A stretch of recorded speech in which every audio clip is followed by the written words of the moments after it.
Welcome back. Studio hours. Still working on this giant, explosive, robotic, cybernetic, biological creature. With Mary on top, of course.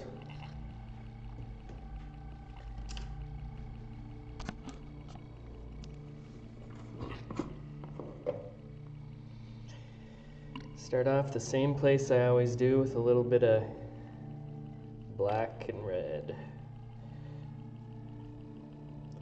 Ivory black, cadmium red. I'm still using these awful brushes, my favorite brushes. They're so good. Still got my shot of liquid. I got this new window up finally. Took down my old one and finally put up some, I don't know what you call this, folia on the window. So I get some more natural light in here.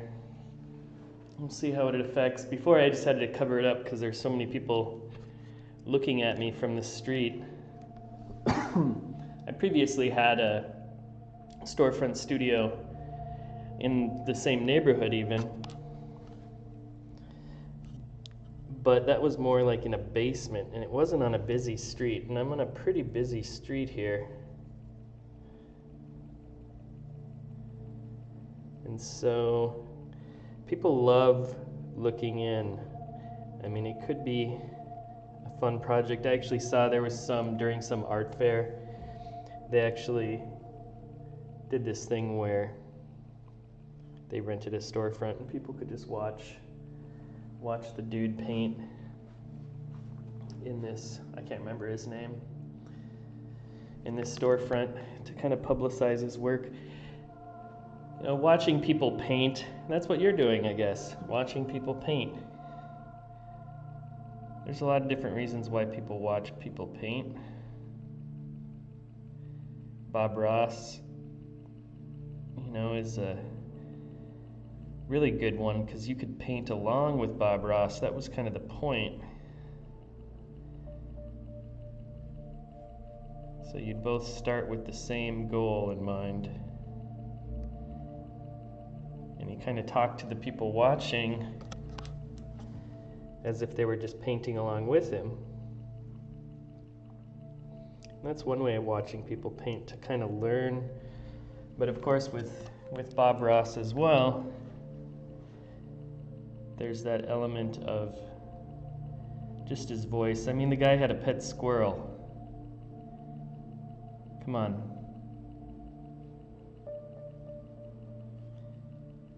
Who could be a better host than a guy who was a Vietnam vet with a squirrel? I can imagine Hollywood making like an awful biopic of his life. Like a Hallmark movie version of his life. Hallmark movies aren't bad. I was thinking the other day we might be in the golden age of Hallmark movies right now, because they're kind of just spitting them out. They're not really thinking too much. And in a while it'll just be, you know, they'll be like, oh, probably just turn into a franchise or something. Like one of these characters will just stick. And finally the Hallmark movie, we'll finally have a Hallmark movie that wins an Academy Award. But we'll see. But yeah, maybe we are in the golden age of Hallmark movies. We'll see. I think sometimes when there's less oversight, things like movies, this brush is awful.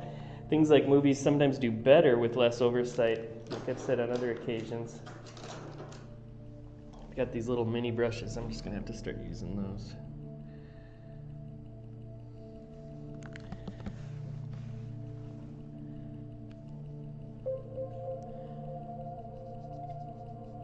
Sometimes oversight itself kind of kills the creative process when we have too many cooks in the kitchen, so to speak.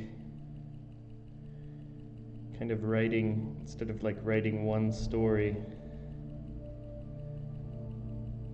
with one vision, they're kind of trying to please everyone. But I bet right now, I don't know who's the big, there's probably a big Hallmark movie director that makes a lot of those, or maybe they just have people guest do it, I'm not sure. They sure are spitting them out. They should make a movie on Thomas Kincaid. He had a kind of an interesting life story, actually. Pretty sure they were gonna try to build, like, if you don't know Thomas Kincaid, he's this American artist who got famous for making paintings of cabins in the woods with these warm interiors that were glowing. And you could buy them at like airports and stuff like that. And he franchised all these galleries to sell his work, just to sell prints of his work.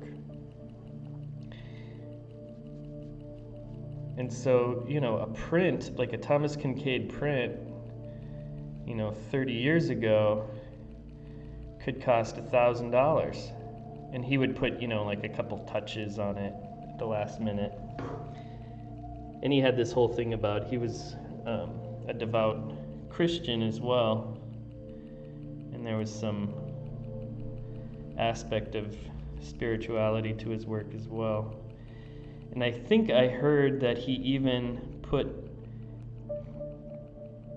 somehow, I don't know if it was his blood or what, but he put like his DNA into his signature, or claimed somehow his DNA was in the signature of the prints, so they could always prove if they were real in the future. They could, you know, these archivists in 1,000 years could look at a Thomas Kincaid print and do a forensic analysis on the signature, and they could find out if it was actually authentic or not. But now I think you probably, I mean, if they were I bet you could probably find them on eBay, and there's probably like a somewhat real market for them still. But it wouldn't surprise me to see them showing up at thrift stores and these types of things, because the frames would all be pretty out of date by now, and the fact that there were so many of them made, you know, it's hard to make a collector's edition of something. It's like,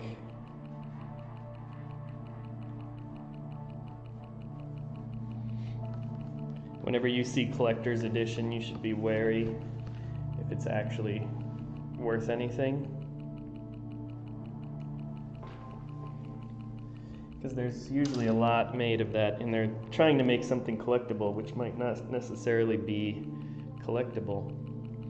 But then he made this village, I think it was like a housing development in California somewhere. And he makes this housing development, and I think he might have even, I don't know what he died from, but I know he had some problems with alcohol. But I always thought, like, Thomas Kincaid's life, directed by Tim Burton, would be pretty cool. But I can imagine a biopic on, there's probably been biopics on Bob Ross. Bob Ross is still going strong. I mean, the part of it is probably that nostalgic desire for kind of, he's got an afro and looks kind of funny and talks about little, he doesn't look funny, he looks pretty cool actually.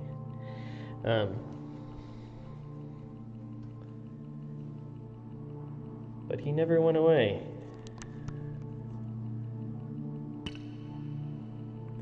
Of course, back then we all kind of were subjected to similar shows where if something came on TV, people would really flip channels. I don't know if people really flip channels much anymore. Tiger King, everybody watched the Tiger King.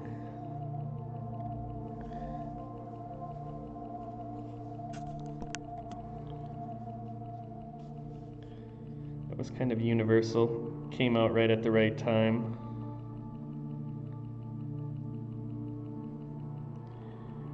Right as quarantine started.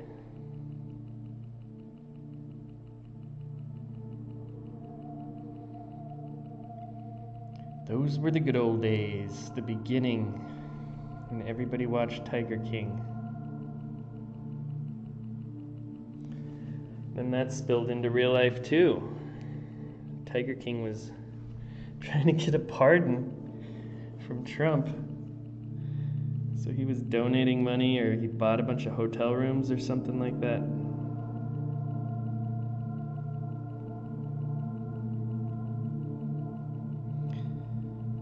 So we're definitely living in the full-on age of entertainment and politics collapsing on one another.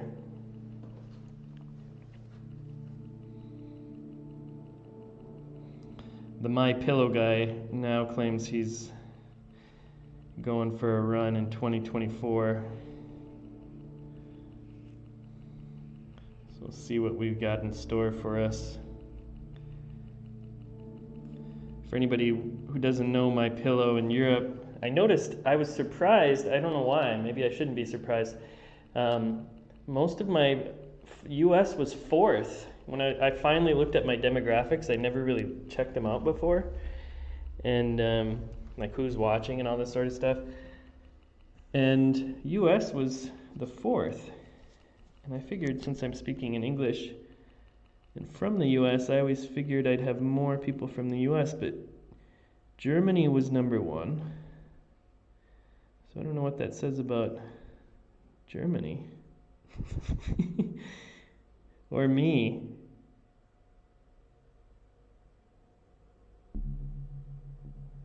But the guy My Pillow who wants to run, he's a friend of Donald Trump's, and he sells pillows on TV.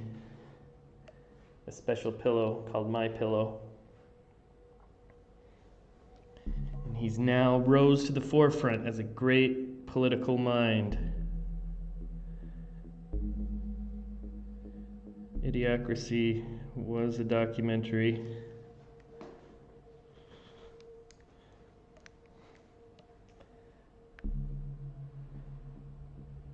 Oh.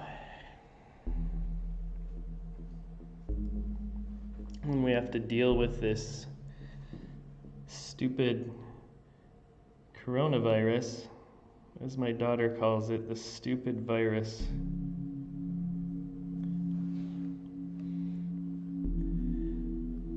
Thinking about what would a painting look like dealing with this right now.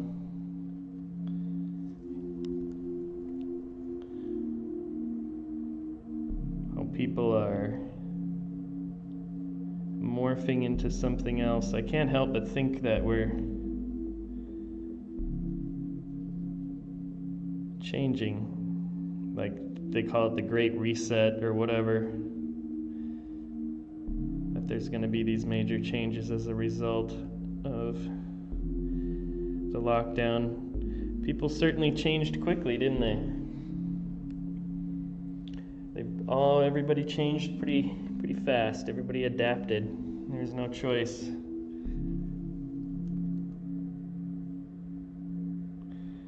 But back in the day, there was the, if you want to Google out Rembrandt,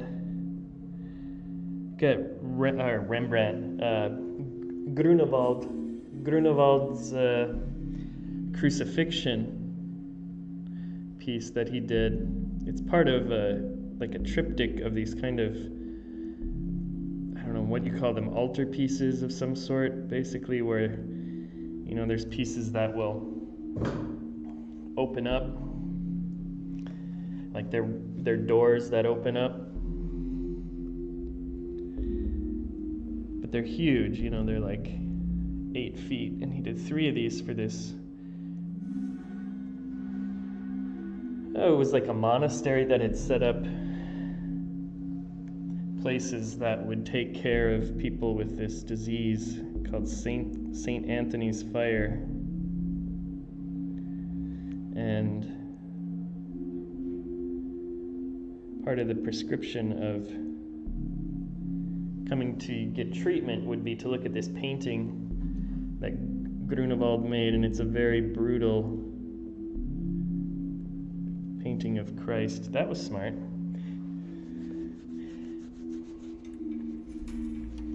But a lot of his wounds are the same wounds that we see people from this disease would suffer from as well. I'm sure we're due for a big influx of art with a lot of masks in it. You know, I imagine, I know they had models still,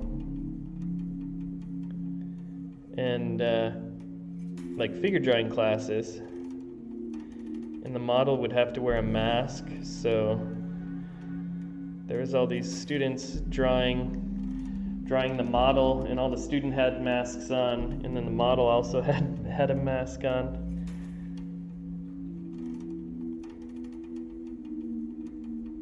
Totally naked otherwise.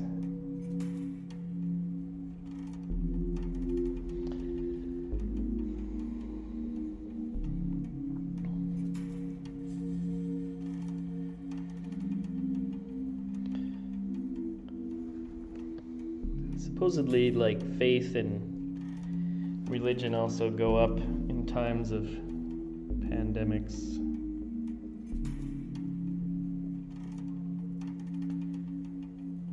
I think I read somewhere that churches are actually doing better.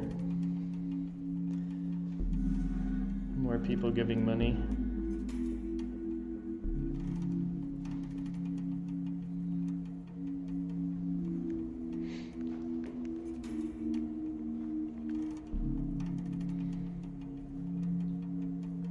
Certainly makes things go around. There's a lot of questions just about with, you know, communities and the arts. I think we're kind of in an age where there's a lot of murals going up, which I think is cool as somebody who likes paintings. I actually had a studio visit with Axel Void. If you want to look him up, he does these huge paintings, like the size of, you know, entire buildings. These paintings will be huge. Take up the entire entire side of a building. And he does a lot of these just with oil paint and acrylics. It's kind of interesting how he does it. He basically looks at certain markings. A lot of times people that do these huge murals, they use projectors just to project the image and get a basic trace outline, and then they can fill in shapes. But he actually uses landmarks on the building itself. So there's this part here, and that's related to, you know, this other thing, this other part of the painting. So that's good. People knocking again. Sorry, can't come in. You keep on knocking, but you can't come in. So yeah, there was a lot of those.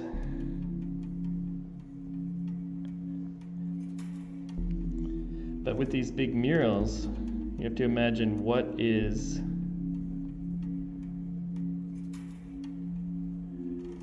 actually being made in the community, if the community wants it, if the community doesn't want it.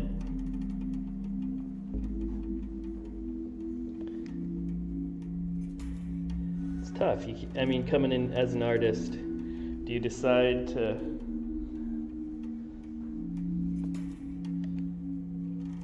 how do you listen to the community? And what Axel Void does is he actually will get photos, like those old family photos that people have, and he'll paint images from those photos huge on the walls. So just like, you know, a Christmas. So he responds directly to the people in that community by painting them and putting them on the walls. It's kind of interesting. I think it's a good approach.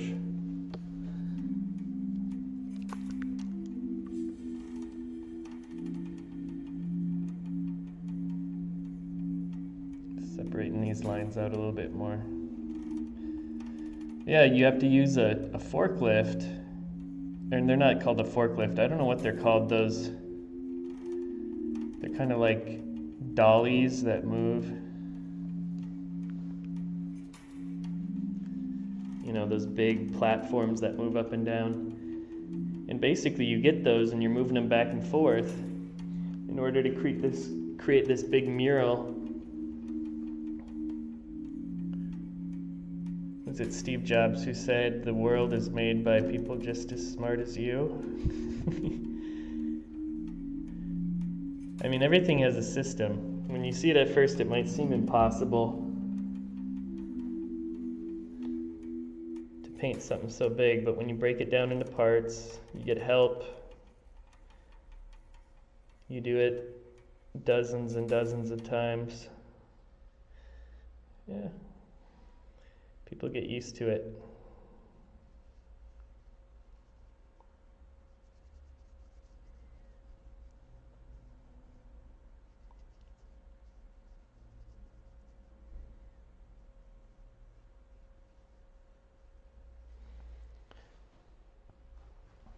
But who pays, you know, who's actually paying for murals too? That's an interesting question. When these big murals go up, if it is the taxpayers paying for them, you want them to have some say in what's happening, but again, you don't want too much oversight to the point where the art itself just becomes, you know, a recreation of a focus group.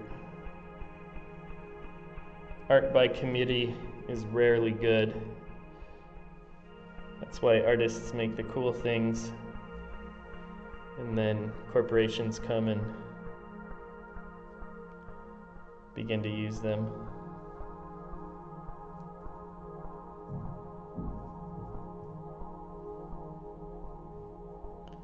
It's tough to come up with new ideas.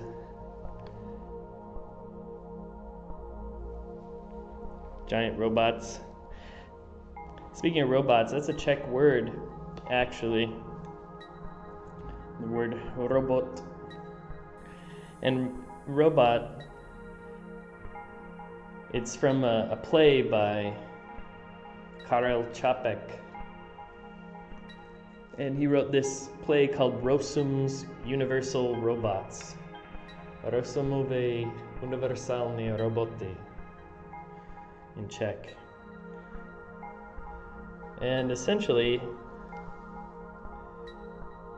I like the robots in that play because they're like made out of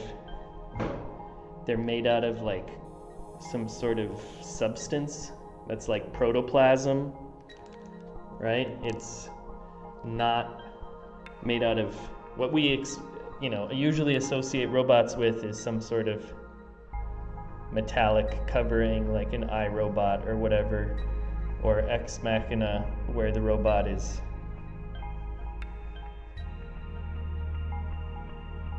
like half robot, half human, kinda superhuman in a way. But in the Rozum's Universal Robots, this guy Rozum, he starts making these robots because he finds this new protoplasm, and it's like this substance, this gook. This would be a good idea if Hollywood didn't ruin this film to remake this. Somebody smart remake this movie. But he finds this gook, or it's a play. It was originally a play. He finds this like gook, I guess we call it, stuff, protoplasm, and he's a biological engineer. And he makes a dog at first. And so it's kind of like Frankenstein in a way, like Mary Shelley, who I think she was only like 18 when she wrote Frankenstein. But it's kind of like Frankenstein in a way where it's a robot, but it's made out of biological components.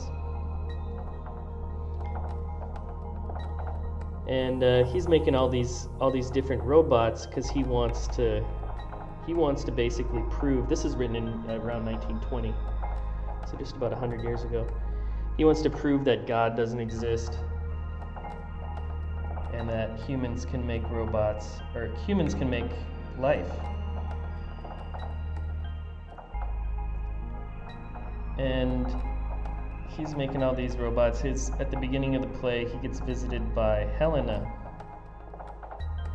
And Helena is like the daughter of a president of a big, super important, Rosem isn't visited by Helena.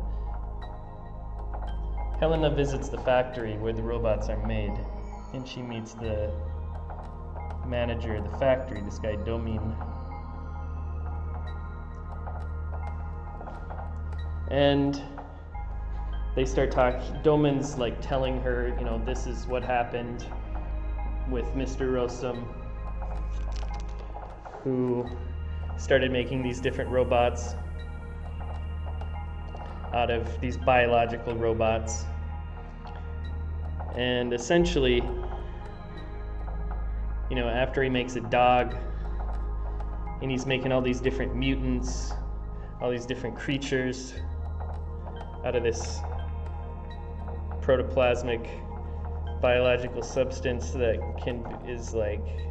responds to technological breakthroughs as well. His nephew, Rosem's nephew, comes to visit while he's making all this stuff. And his nephew is just greedy. He doesn't, Rosem's got this ideological bent to the reason why he's making robots. And his nephew is just like, I just want to get rich. I can make a lot of money off these robots. So his nephew locks him up in the lab and steals all his robots. He starts playing with all the mutants. And he creates these humans. They're like real people.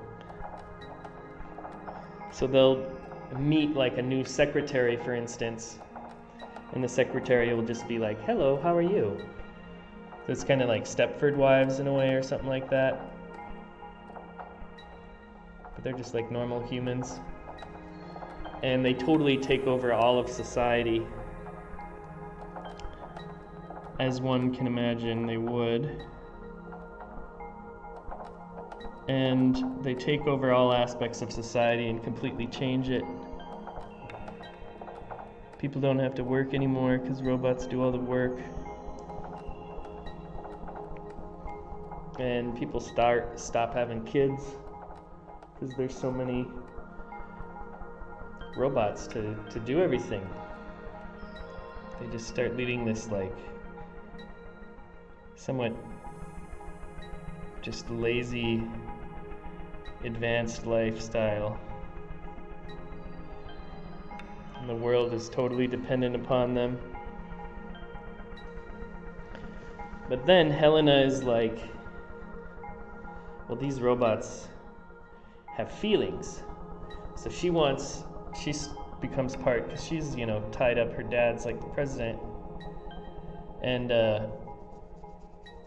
she wants to give the robots rights, and she's trying to tell people to start paying the robots so they can start buying things that they like. But the problem is the robots don't like anything. So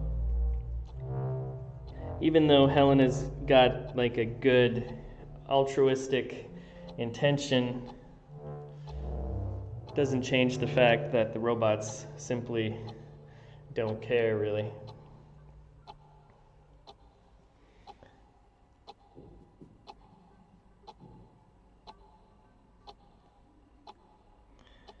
And of course, the robots begin to revolt. And the robots begin to take over the factories and kill everybody, all the humans in the factories everywhere. And the robot that she's on like a robot island that makes Rossum's robots. And that's like the main factory. So the robots kill everybody. Helena and Domin get old together, and there's robot Helena that's made, and robot Domin, who's named Radius. And so there's Radius and Helena, the two robot versions. And they are kind of like, well, they kill everybody except for this one engineer. And because they're thinking, the robots are like, okay, we can spare this one engineer because we still need to know how to make robots. And Helena, when she discovers like how good these robots are and the danger present within them, she burns the formula on how to make the protoplasm. And so the robots need this formula in order to recreate themselves. And so they save this one engineer named Elquist. And they save him, and they're like, dude, you gotta figure out how to make robots. But the problem is, like, these robots can all think for themselves and they're all like, sentient. But the problem is that the dude they save is a mechanical engineer and not a biological engineer. So he's kind of stuck. And he's like, I'm trying. And the robots like have killed everybody and he's left. And he's just like, I'm trying to make my own robot. Trying to find the way to make the extra robots. And then they discover that Robot Helena and Robot Radius are both kind of special robots. They're like the most advanced. And they know they have to be dissected in order to figure out how to make more of them. So it's kind of like you have to take something apart to learn how to make it. And both Robot Helena and Domin are both trying to say, take the other one, not me, because they want the other one to live.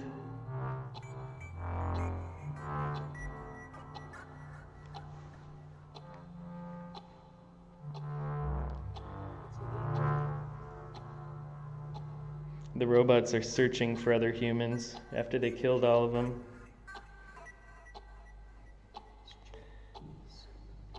But then, with the dissection of Robot Helena and Robot Domin, They discover how to keep making robots.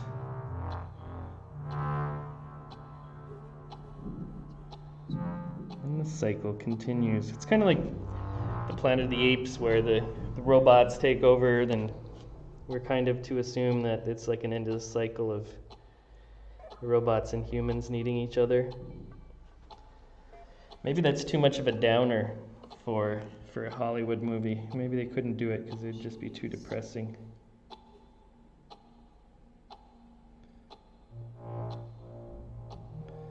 I'm not sure. But that's where we get the word robot from. It's from that play by Karl Čapek. There's actually a big monument to him near here.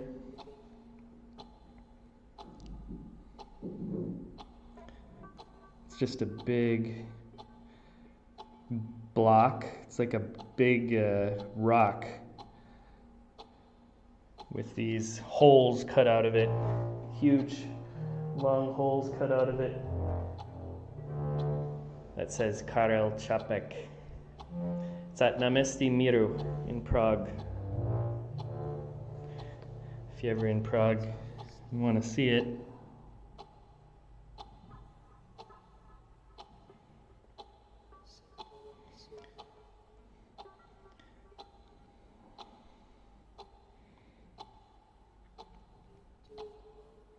It was a lot of good. I went to Kafka's grave here once as well, which was pretty interesting. It's just a pretty normal grave, actually, in this Jewish cemetery here in Prague. I don't know if there's still... It's not like you have to pay anything to go in or anything. There's just like a guy, or at least when we went, there's a guy kind of guarding the entrance, or a person guarding the entrance, and you have to wear a hat because of Jewish stuff. So you're supposed to wear a hat of any type if you go in, or they'll give you like a little yarmulke thing sometimes. At the synagogue, I know, they would give out these little yarmulkes when you went in to wear. Because there's this big, beautiful synagogue in Prague as well that I've been into.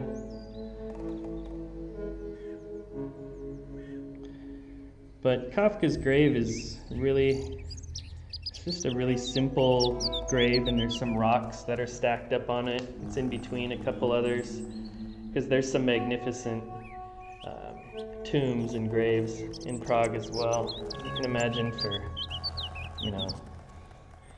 these big composers, especially Smetana and Dvořák.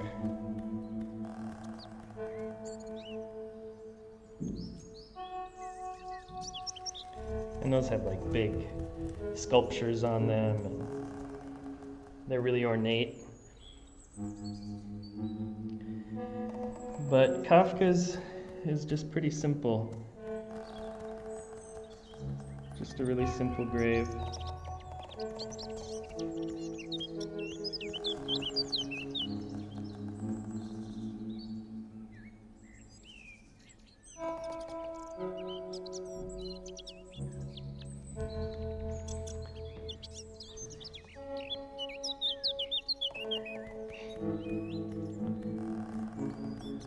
Getting into the darkest week. I think this is the darkest week of the entire year.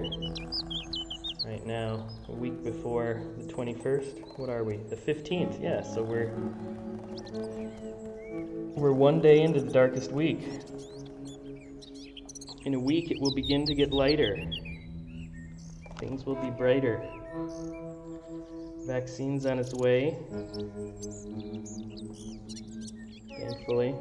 Saw the video of the first guy getting a vaccination in Bristol. He was 98 years old. Looking good. Guy looked good. I mean, man. I just can't even imagine being in that age group, worrying about this nonsense. Thank God they have that vaccine to help them out. Give these people peace of mind at least.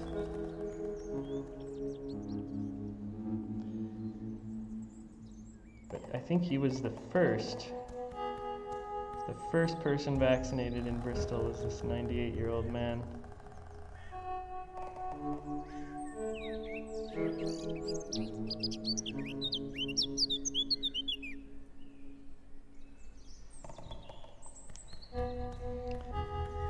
One day I'm gonna get some brushes.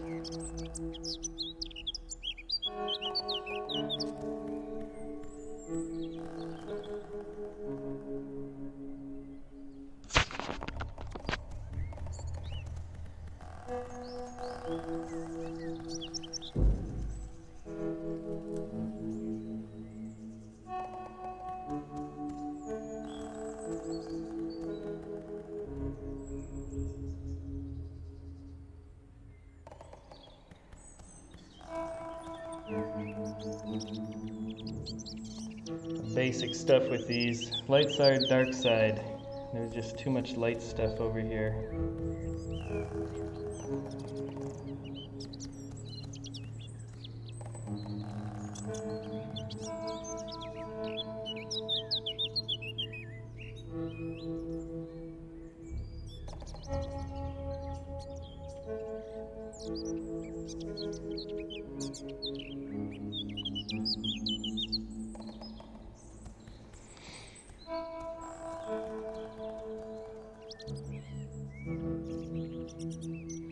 But yeah, we're into the darkest week of the year. Hopefully after the solstice, we'll be in a new place. Start getting lighter every day.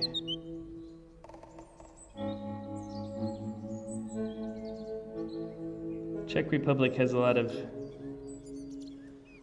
interesting traditions with Easter.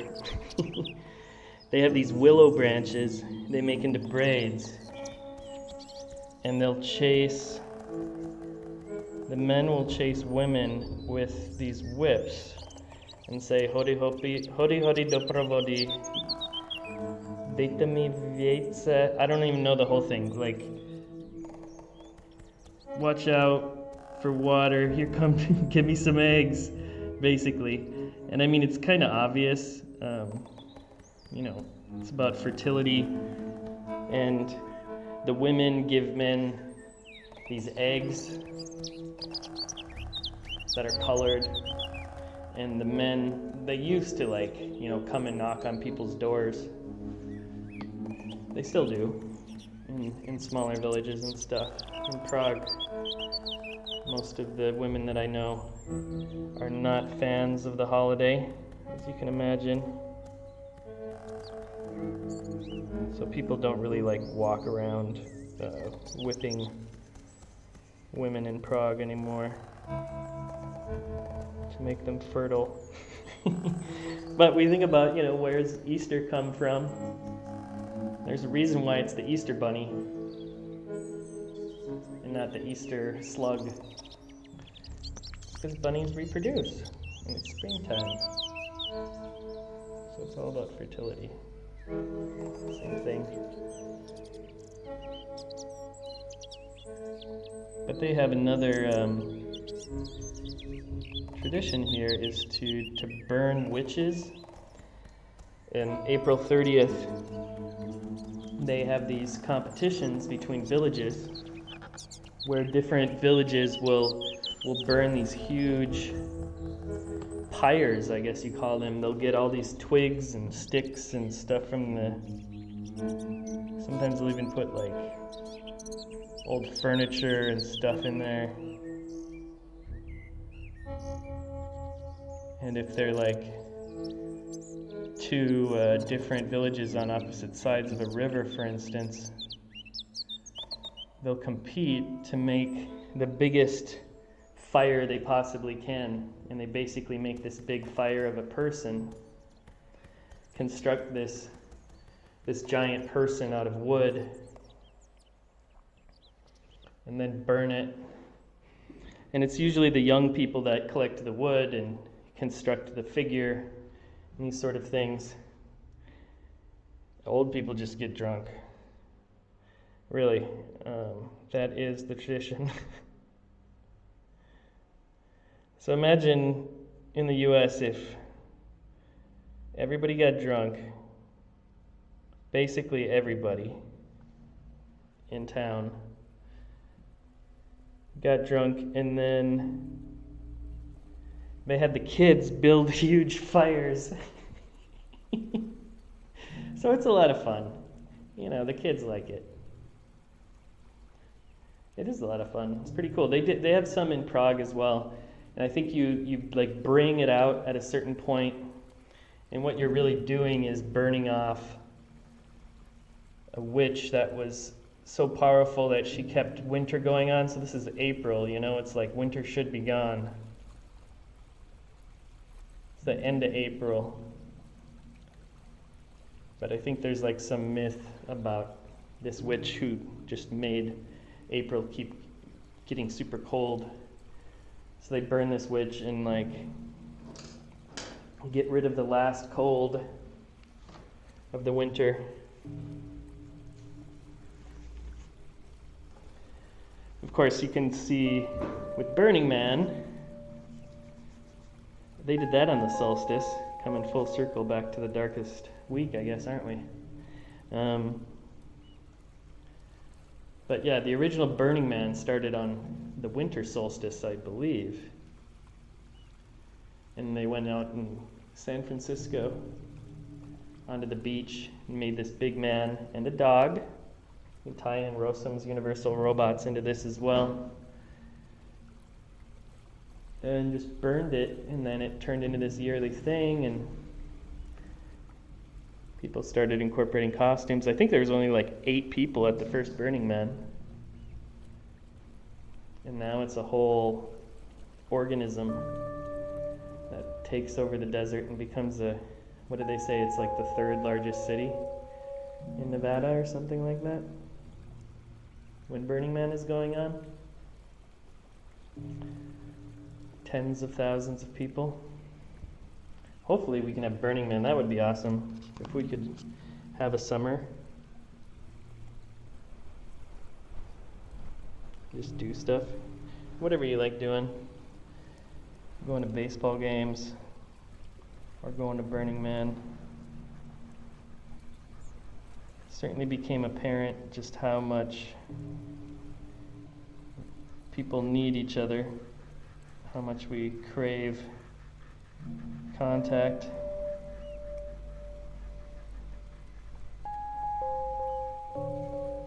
It looks like people are going to probably not be traveling so much. That might be something that's stuck from what I'm hearing. Or a lot of these meetings, you know, my brother's in finance, and he would be traveling every week. He would be going somewhere new. I think people kind of got the memo. You can do this.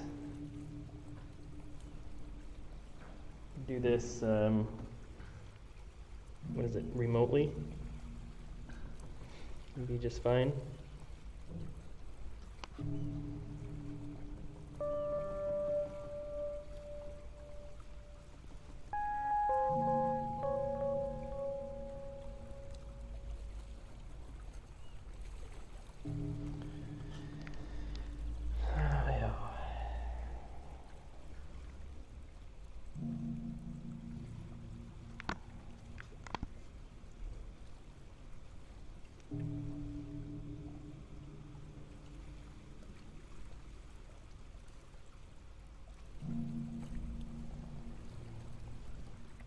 I think we're at this odd stage where everyone's got used to everything, like going back to normal or whatever we call it. We'll kind of feel unnatural. Maybe we'll get the roaring 20s again. like after the first epidemic. This big creature's kind of like one of Rosam's robots in a way. I always think of these as being, you know, somewhat robotic, but also protoplasmic or organic in some way too.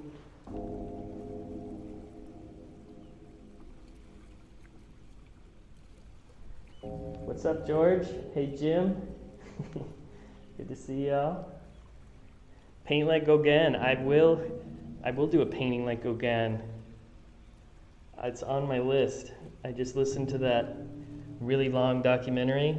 If you want to check out good documentaries here on YouTube about painters, it's called Perspective from BBC. Just type in Perspective, and you'll find they have a bunch of really good documentaries. The guy Waldemir is his name, I think. And Gauguin is his favorite painter, so he's got this really good documentary just on Gauguin as well, which was pretty eye-opening. I don't even know what to call it. Sounds like the guy was a real force. Going these small islands, walking around, playing the mandolin. Of course, now he had all these young brides.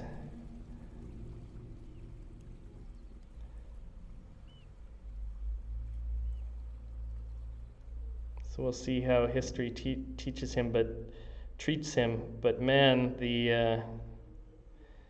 just those pinks that he uses are so cool. That's one of the things with painting is like the tools don't change that much over the years.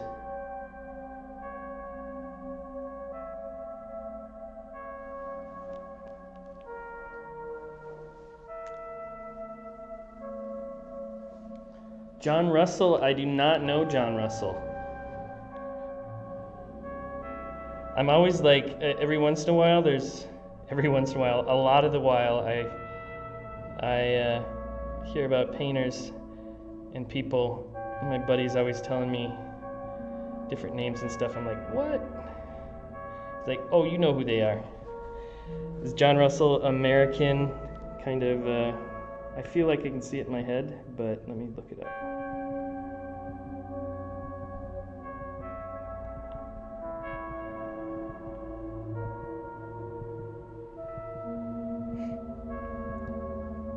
Oh, okay. Australian painter. Right. Landscapes. These are cool. Super bright, plein air sort of stuff, it looks like. Great atmosphere. They remind me of Innes. George Innes, who looks like he was painting around the same time in the US. If you know George Innes, he's another good one to check out. When I was going to school at the Lime Academy, we often would paint outside. I think we had a class that was just every day. Yeah, I did. I took landscape painting there, and I took landscape painting in Chicago too, where we'd go out on the street and just paint. I know here there's all sorts of laws and stuff about painting in public, or setting up a tripod in public can be a real big problem.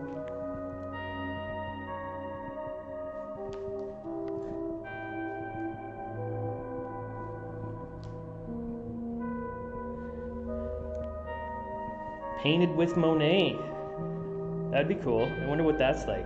Just go out with Monet. Hey, we're just gonna go out and paint. All right, that's cool.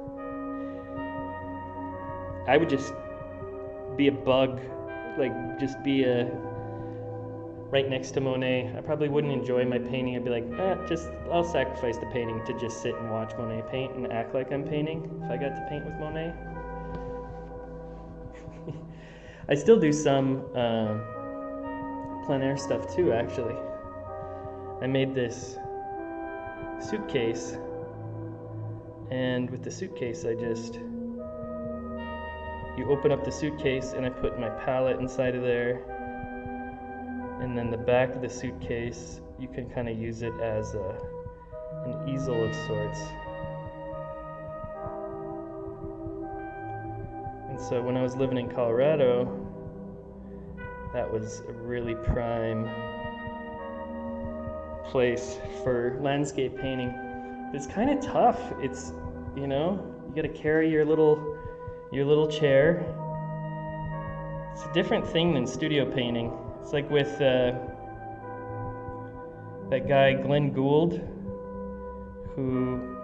he's like the best musician or best pianist ever to play Bach.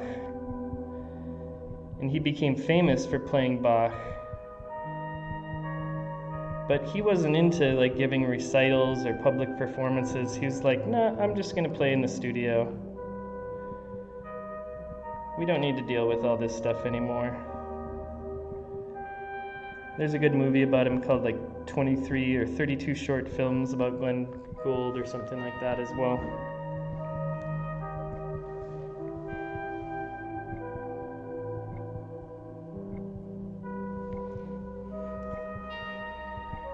Yeah, it's great to just plop down. You gotta always test, how you're creating a painting. When you're painting outside, it's like, what are the steps to actually making this painting work? You gotta have a little bit of a formula going into the game. Like, this is how I do the preliminary sketch. This is how I block in the colors. This is how I refine those colors. Otherwise, you can't really. It's tough to just pull a plein air painting out of nowhere. But I certainly respect people that can do it. And I like to do it for fun. I also was doing, I guess I made that one video even about doing it in my car over the winter too. I just put that piece of an easel and taped it to my steering wheel. But the light, you see how important that light is, and cars get hot in the summer when you're like a dog in a car slowly getting cooked. That's kind of the biggest issue. I suppose I turn on the car every once in a while and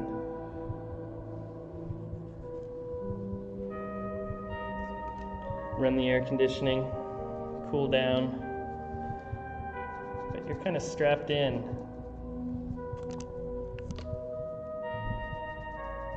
And the cars get hot quick, as everybody knows why it's illegal to run into a store and leave your dog in the car. I knew a girl that just straight up smashed a window. She was working the same place I was, and she came in all distraught. She's like, "There's a dog out in the car." And I'm like, "Oh, okay, maybe we should call the police or something." And she was just like, "No!" And she came in and got like I didn't see it happen. I don't know what she grabbed, but I heard it, and she just smashed the window out. But yeah, it heats up quick in a car, that's for sure. Which is one problem with the plein air painting. But also the light changing on you, like on your painting. Like the light changing on the objects isn't the worst part, but the light changing on my painting really annoys me when I'm plein air painting.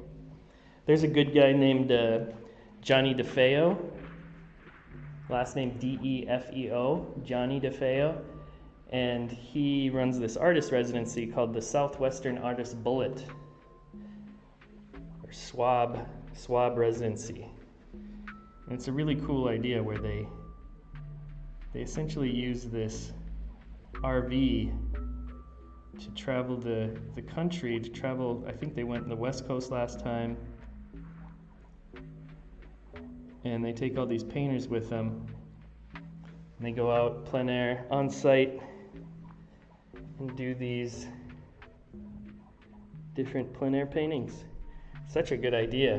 When I heard it, I was like, do people do that? Like, is that a thing? Because that's like such a good idea. A traveling artist residency. You get to see the parks. That is one thing I absolutely love about the US. It's not just the US, but being most familiar with it is the ridiculously huge parks, national parks. A lot of times Czechs are like, these parks are so messy. Why didn't they clean up the park? It's like, these parks are still wild. They've been like this for millions of years. That's why.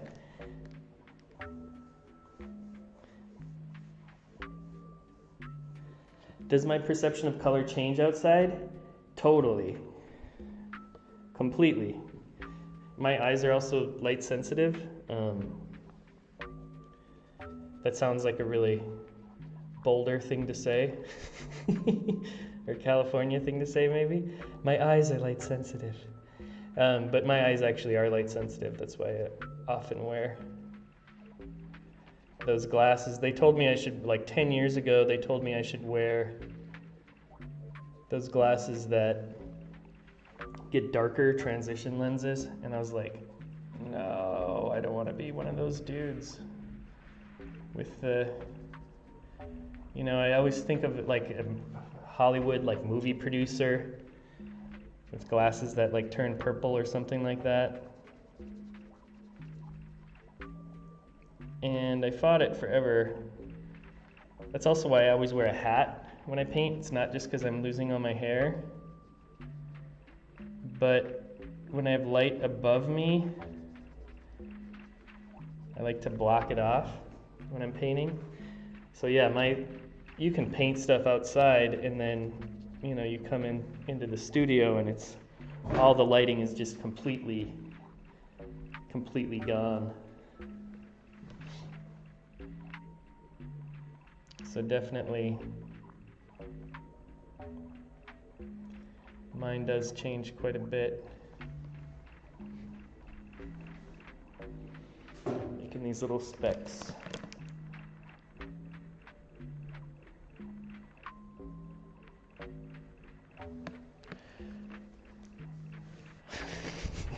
That's a really good question. Is everybody's self-portrait a mirror of themselves? That's a good one.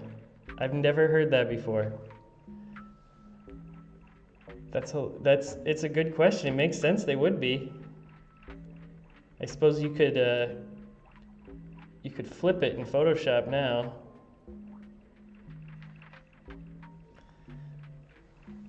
But yeah, they are mirrored.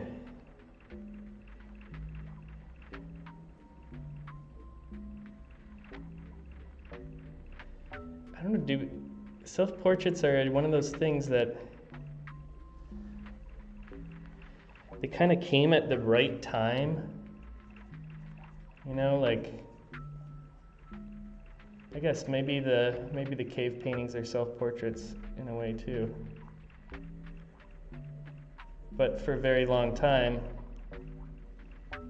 like the Byzantine era and stuff like that, I don't think they were making portraits of the artists. That seems like a real Renaissance thing to do. And then Albrecht Dürer, of course, paints himself as God, like as Jesus. Like, how these people didn't get killed or burned? Oh, they're rock stars, I guess. But come on now. If I painted myself as Jesus, my friends would be like, Jer, what's going on here? It's kind of amazing, like when, you know, famous people do things. If you did the same things that a lot of famous people did, like your family and friends would think you were mentally unstable. or like the president of the United States, like tweeting at 3 in the morning. Like, imagine if I started tweeting at 3 a.m. about Rosie O'Donnell, or let's say I was tweeting about Aang. I'm like, Aang is terrible.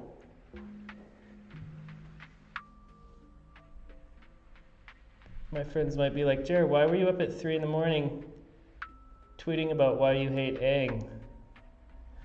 I'd be like, just because he's awful. Oh, okay. Or Fragonard. I always end up liking everybody, though, is my problem. I don't really hate. I'm trying to think of a painter I really don't like. I certainly didn't understand Rococo when I first saw it, and it just seemed like it was all about rich people being rich. So that certainly in the early days, I was like, Fragonard.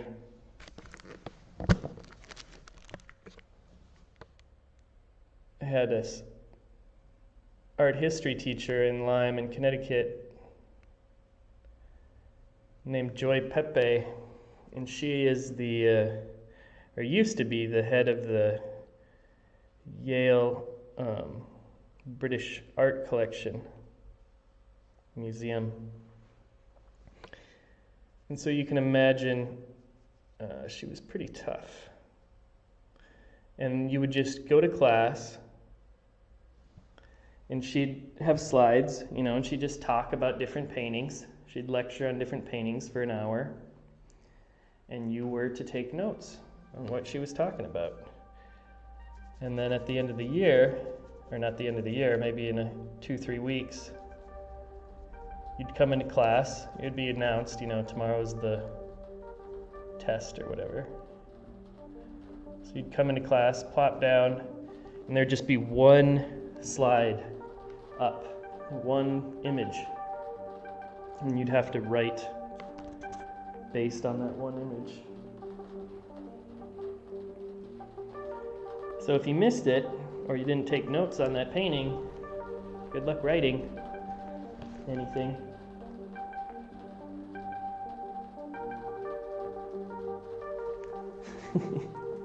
No, it is super funny that George is saying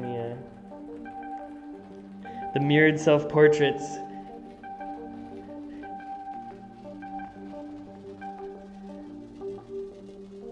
Yeah, it's true. They're all mirrors. I mean, Van Gogh was probably being pretty kind to himself too. And that's in his self-portraits. He always looks really good. There's a good documentary on Van Gogh's ear incident. You can find it somewhere, I don't know, on YouTube if you just type, check out like Van Gogh's ear documentary. But he cut off a lot of his ear. It wasn't like just the end of his ear. He took a chunk off. And I think there's some debate about, he gave it to this woman who worked at a brothel. But I've heard different stories about that, if she was really a prostitute or if she was more of a janitor almost.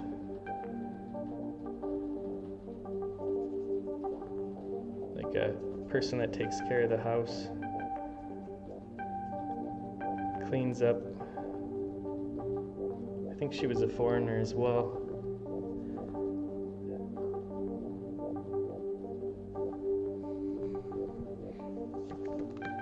Always leads to a little bit of the exoticness of it, I'm sure.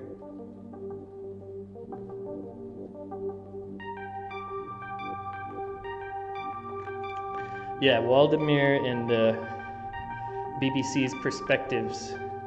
Those are awesome documentaries. I love those. The thing I do is my trick, how I learn stuff, is, and I tell my students this all the time, like integrate what you do in life with just little learning things. And like my dad was a really good note taker. He was always really good at taking, like his notes made no sense. I guess they still make no sense. He still makes them.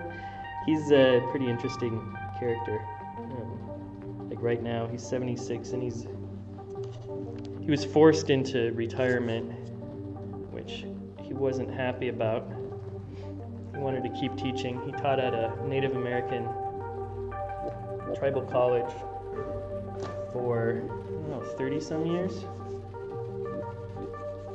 And taught literature classes there. So he did that, but he has his doctorate as well. So Dr. Brian. But like right now he's teaching himself Hebrew because he's an expert on the Bible. And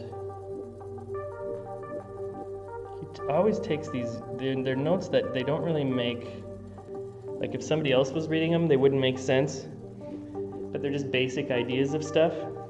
So the way this goes back to the BBC perspectives, and those art documentaries about painting, is I will play Counter-Strike, if you know that game, and I just have a notepad where my mouse is, and on that notepad I can just write down ideas. I should take a picture of it. And then after I have a bunch of them, I just paste them on the wall. So I kind of have to look at these basic concepts or stories or things I didn't know about certain artists. So I just listen to them while I'm playing. I think that's kind of where we're at now, where there seems like there's an overlap between games and entertainment certainly happening with like AOC even playing that Among Us and having all these people watch, so people listening to stuff while they're playing. But whatever it is that you do, if you're washing the dishes or whatever, using that time, just maybe have a chalkboard near where you wash the dishes or something. You probably have a dishwasher. That's a robot.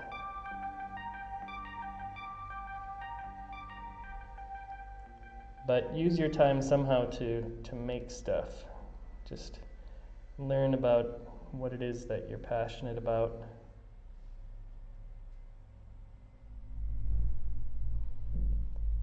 It's like all my students, back when we had real world classes,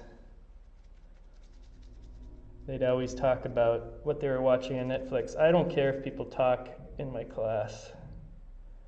I don't mind it at all. And headphones, I can't believe some teachers don't allow headphones.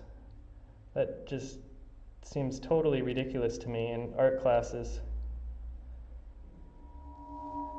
And I always, on the first day, I'm like, I don't care if you wear headphones. And people are like, why? Yay! And so if people don't like the talking, they can also listen to music. But usually there's a couple people that start befriending one another. Miss those guys and girls, miss those people. And then we got in this one semester, we had somebody really take charge of, because I said one day I was like, you can get pizza if you want. Just get pizza delivered to the school, because I did a double class that met from 9 in the morning till 3 in the afternoon. And so every lunch I was like, if you want to get pizza delivered to the school, they'll deliver it here. And so we did it one time, and then it just became this thing. So every single class we got pizza, and this one person always organized the money. Like, okay, you got 2 pieces, you got 1 piece. And then I always got free pizza, of course.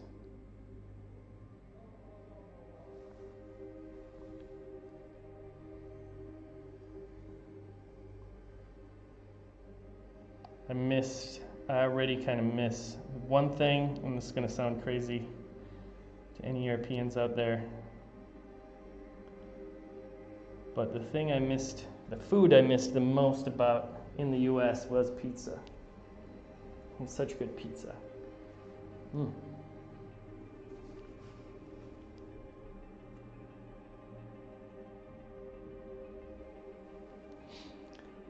Yeah, pizza days, George. Pizza days in my class. The other people were jealous. And there's like on the 3rd floor, there's 3 classrooms, 3 big classrooms in Boulder. And so there would be 3 classes going on at that time, and you could smell the pizza. People would be going out for lunch, have to wait in line. We'd already have our pizza smelling up the hallways, making everyone jealous. Now I'm hungry for some pizza. But yeah, American pizza, and I've got in this argument before, like I've gone down this road, and I know it's kind of impossible to really, okay, pizza is Italian, yes. Yeah, it is. I'll give you that. But what we think of as the pizzeria is an American concept. The idea of going into a pizzeria and getting a slice of pizza is actually popularized by Italian immigrants in New York City. And in Boulder, there's a place called Brooklyn Pizza. And I think the guy's Italian, actually. Maybe he's from Macedonia, for all I know. But that was a really good spot. It's the grease. We're not afraid of the grease in the US. The European style pizzas are more, it's like, we got good mozzarella. It's like, okay, that's good. That's good. It's like having, Chinese food with no MSG. It's like, what? No MSG? How's it gonna taste good? Pizza that's too healthy is also the worst. But they do some weird things with pizza. They have they'll often put corn on pizza, like corn and peas. So it's like, if you don't eat meat in Prague, like first of all, what they think meat is, like chicken is not meat. Meat to Czech people just means cows. And if you say you're a vegetarian, they just don't understand what's happening. Maybe it's changed, but when I first came here, I was like, I want to get some vegetarian food. And there's a couple of vegetarian restaurants. But if you go into like a normal pub type situation, they'll have a part of the menu called Best Masa. So just like meatless. And there'll be like chicken there, fish, all this stuff. It's like, that's meat. No, don't any. Be like, no, it's not meat. Cow is meat. Oh, okay. The worst I got was when I first came here, my Czech was really bad. I started studying, my grandparents were Czech, and my dad still understands. But he has trouble with the grammar. But he has almost perfect pronunciation and knows a lot of words, but the language is so complicated that it's just difficult to make sense of it, because like everything's gendered and there are adjectives, so adjectives change based on the object that you're referring to. So if you say like a green cow, zelena krava. So zelena is zelena, that means green, and it ends with an A because cow is feminine. So it's really a pain to learn this language. But when I first came here, I saw this popcorn and I was like, oh, that looks like, it was like orange popcorn. And I was like, that looks like some cheesy popcorn. And so I got it, and turns out that cheesy popcorn was, it was like sprayed with ham, like ham flavor. It was like this orange ham that had been like dried and sprayed onto the popcorn. And that was my only, I was like so excited for that popcorn. I was so hungry. And it was like, this is awful. Now stuff is getting fancy in Prague. It's changed a lot. Changed super fast over the years, since I've been here, certainly. But in terms of food, like now you can get really good, fancy Czech meals. They're big into duck, dumplings.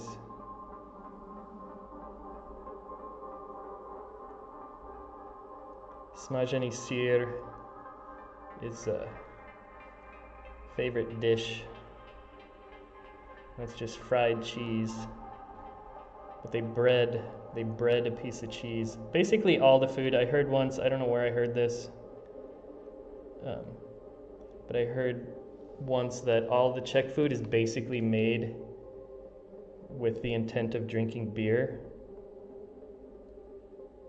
So pretty much all the food is based around, well, this would go good with beer.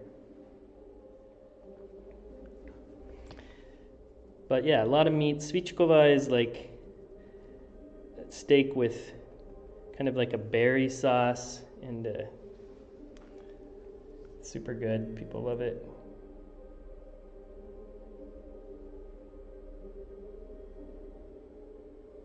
Also, when I first came here, čajovna, čajovna is a tea house. Those were really popular as well when I first came in. And you could get a beer at a tea house.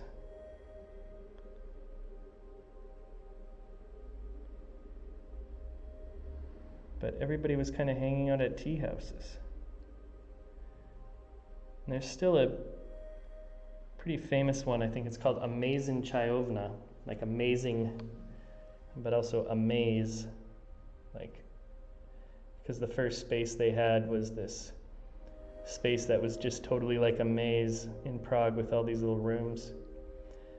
Oftentimes there are these, these old buildings, and they have these cellars that just go back farther and farther and farther. And they are like little mazes. There's a place called Usudu, and it's near the center in Prague. Probably still, hopefully still exists.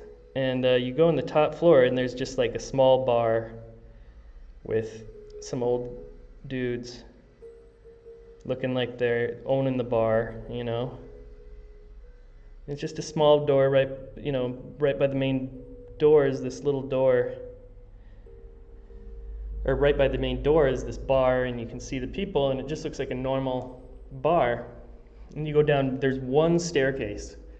You got to go one person down, one person up. So it's totally a fire hazard. And that one staircase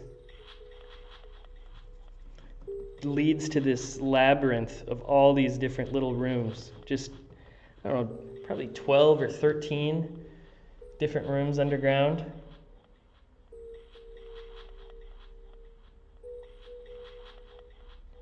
And I remember going there and we'd get Borchak. Borchak is the young wine. It's like not very aged wine. And they have that every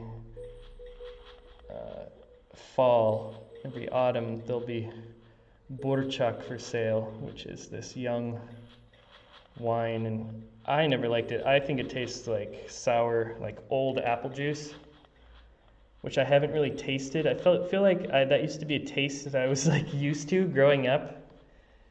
Like you'd make those big, I don't know, we would have these big plastic things. You'd get the orange juice and you'd buy the frozen orange juice. At least my family bought the frozen orange juice from concentrate, and then you would put it in this big pitcher, and that's how you'd eat the orange juice, or drink the orange juice, basically. It's out of this giant pitcher. But it'd go bad eventually. It'd always go bad. And it'd be this sour tasting orange juice. That's kind of what I imagine Borchak tasting like. But people love the Borchak. And I've been there multiple times getting this. But they'd have DJs playing and stuff down there as well.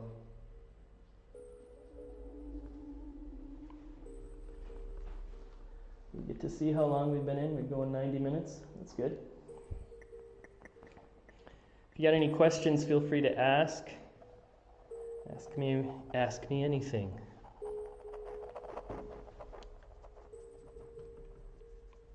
Thanks for sticking around and watching.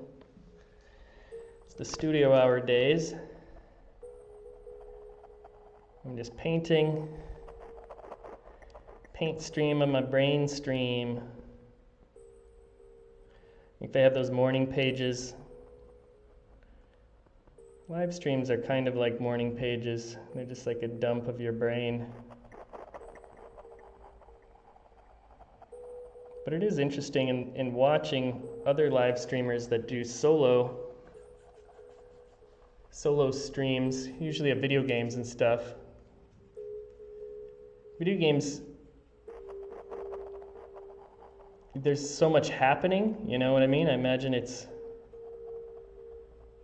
easy to keep the conversation going, especially once you hit like a certain amount of people talking. I think that probably helps a lot too.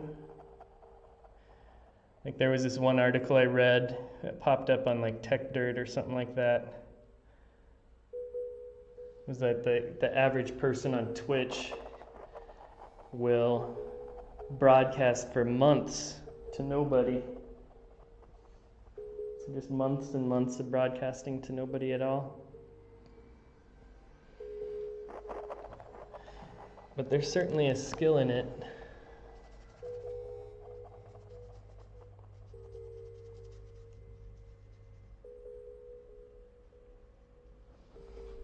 You can write down some basic ideas and stuff, I suppose.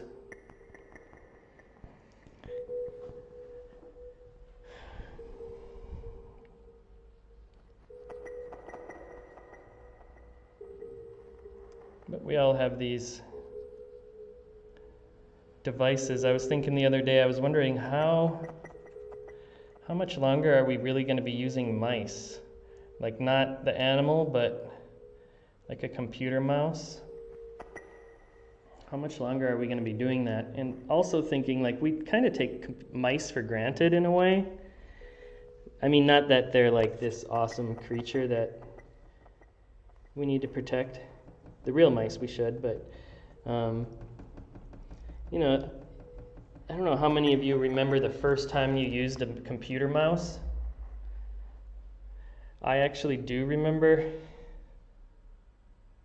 We had like an Apple II GS that we got for Christmas. And I didn't even understand, like, what is this thing? What's it do? It's a computer?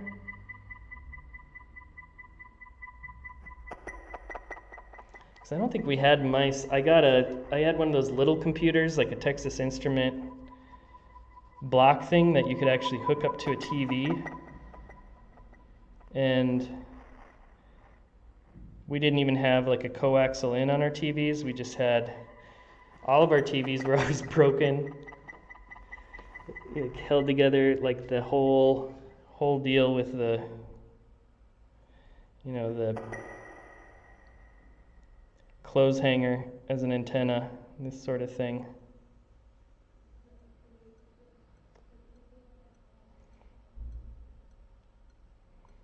So I remember playing around on the Texas Instruments, I guess, on that, but I don't think that had a mouse, actually. I don't think there was a mouse on that one. What is this painting about, George asks. These paintings, all my paintings, are all about people and their online personas, their digital avatars, getting mushed up into each other.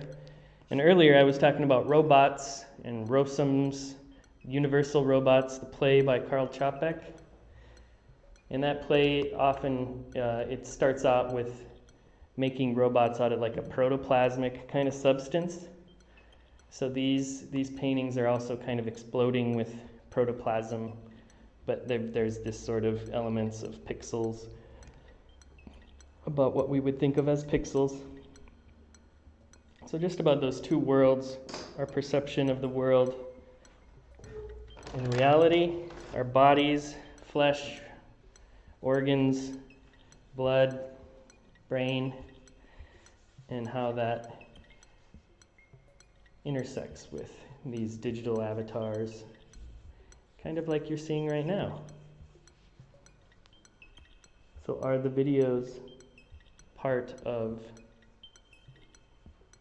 the painting itself? Bum, bum, bum.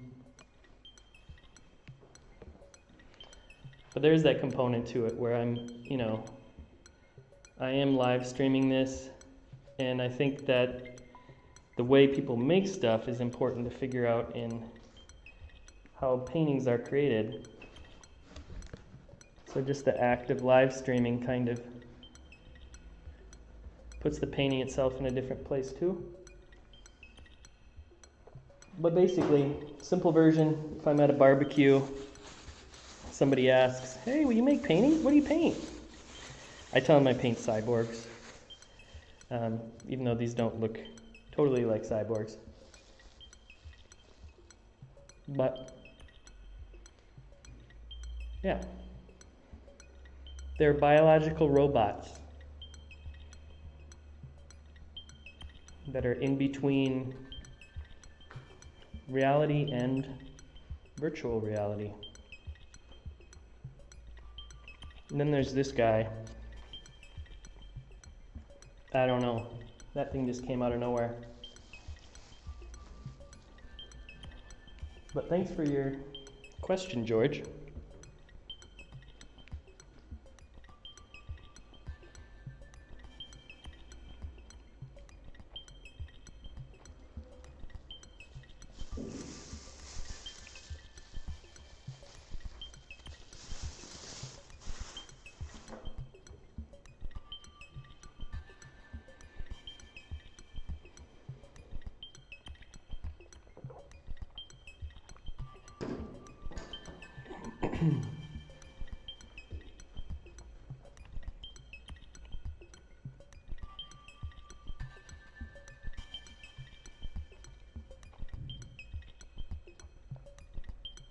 I'm actually surprised that celebrities haven't really begun just live streaming their entire life. I always thought that would become a thing where it's like, oh, what's Brad Pitt doing right now? I can imagine that happening in the future where it's like everybody is like broadcasting what their eyes see Could be a fun science fiction book. Or film. It's like, oh, I want to see the world from a 3-year-old riding a motorcycle, plastic motorcycle. I want to see the world from his perspective or her perspective.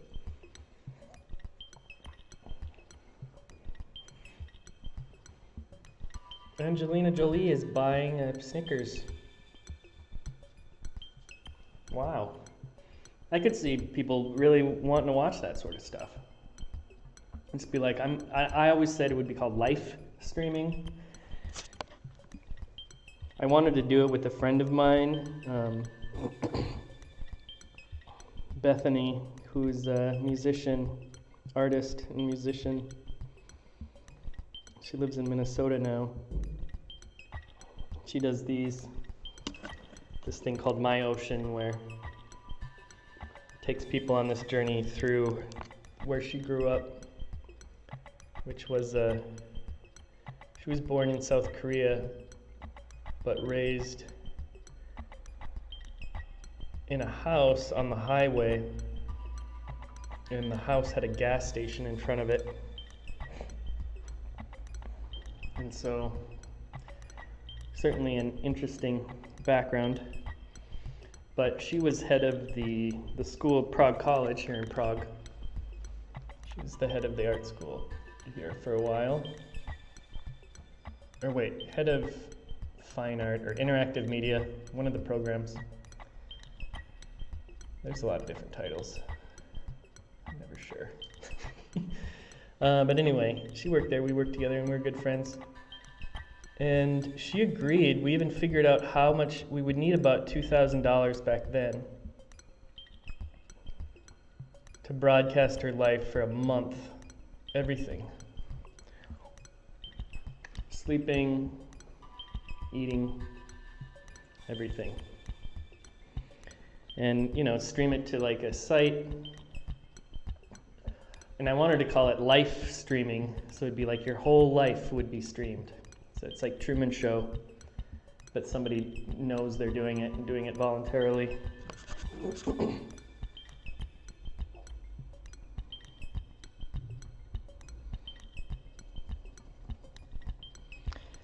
But it never worked out. Wasn't the right time either. She was married, so that obviously presented considerable other aspect to it, get other people involved. He was not very impressed with the idea, I don't think.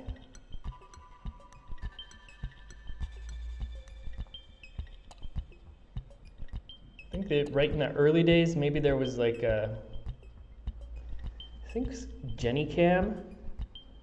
Remember there was an early webcam personality that like broadcast almost all of her life, called Jenny Cam. Jenei Cam.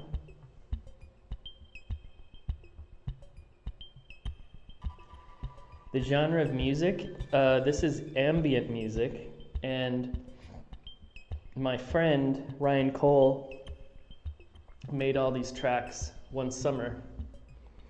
And he made one every day. And then they're all available. You can actually go to archive.org, if you know that website. It's kind of most well known for this Wayback Machine, which is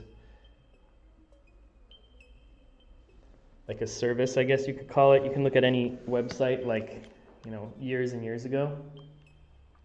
20 years ago, you can look at like a screenshot of a website. They like archive the internet, but there's also like an archiving service there for Creative Commons videos and music and stuff like that. So if you want to download it, it's called Daily Ambient. Maybe Google out dailyambientarchive.org and you can find it. It's all free to download. There's like 90, I think around 90 tracks. And I use it because I know I know who made it, so it's not like copyrighted. And I can use it across multiple platforms.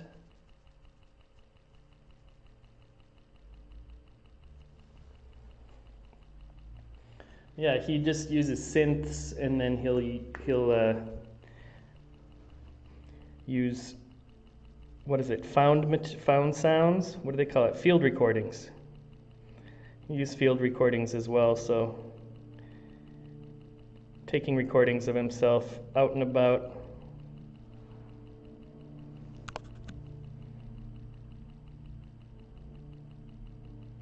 Of a train or a sound of a bird or whatever.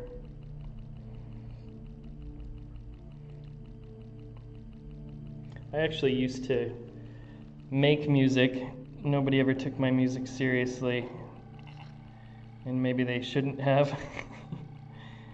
But I used to perform as well.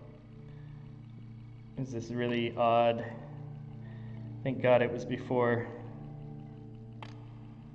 documentation of everything became prevalent. I don't think I have any of my live performances recorded, so it's gone without a trace. Even my daughter doesn't know. But yeah, I used to perform music, and I'd sing, play guitar, but also use my laptop to make beats. And I met this guy called the Robot Man. And this sounds totally made up, but you can actually Google him out as well if you don't believe me. But there's a guy named Stanley the Robot Man. He's pretty well known in Prague. And he was just hanging out at a bar that I would go to, my friend's bar. And I kind of discovered that somebody else had him build him a theremin. And I was like, wow, this is really cool. Can you make me one? And he would make these synthesizers out of old telephones, like the rotary dial telephones. And he would put, whatever synthesizer components he'd buy at, like, there's these really cool stores here that like literally sell like the pieces. Like imagine like a really, really fancy Radio Shack that has all these different little components, and I don't know what you even call them, but all these different little electronic components. And so he could build synthesizers just from these little pieces that you'd buy at these shops. And then he put them into the casings he would use would be a telephone, an old rotary dial telephone. And he'd break computers apart and use the keys of keyboards for the buttons you'd push. I don't think I have any. It'd be cool to have. And they all had coaxial inputs on them, so just like a 1/4-inch input like that you would have for a guitar, you could also plug right into these synthesizers just like you're plugging into a guitar. And I play those things as well. So I had all these like children's toys. It's called circuit bending. So you take apart a children's toy and just touch stuff and figure out, make it malfunction and glitch. And then most recently, I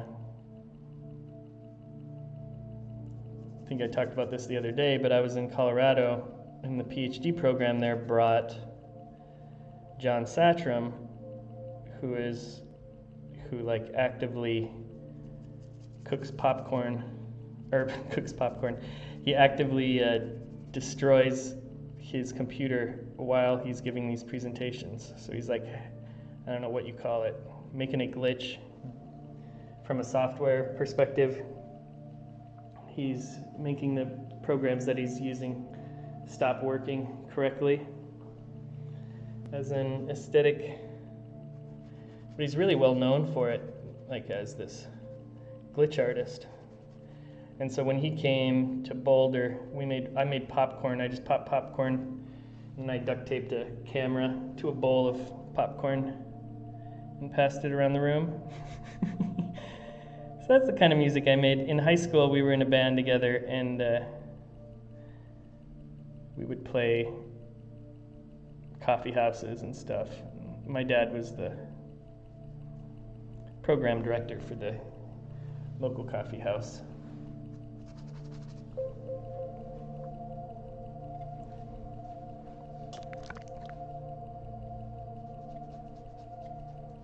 There was a big fiasco because I did a painting. I was in high school still, and it was my dad's place, and this guy, Dr. Dienst, and they were anti-nuclear activists, and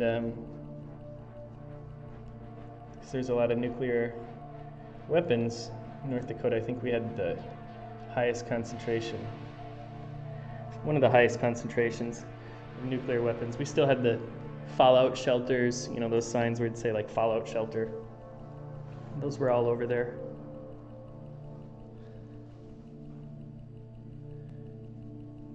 And I think we were kind of ground zero for if there was a major international nuclear war. We would have been one of the first hit because a lot of the command centers there in these sort of things. So it was a place that would be taken out rather quickly. I don't know where I was going with that.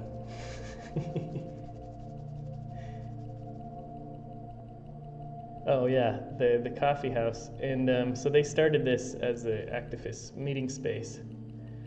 And then eventually this vegetarian restaurant came in and was like, can we use the space? And they were like, okay. Because I would buy like cookies from Dr. Dienst's wife, would like make brownies and stuff and coffee. You know, there was like a small little area there. And you could maybe get a cookie or a brownie. Other people could get a cup of coffee. It wasn't ever like stuff for sale. There was a Indian family that had moved to town, and the wife would make these huge, great Indian meals everybody would freak out about. I still would. I'd love to have that. She was an awesome cook. But anyway, the restaurant portion started getting super popular,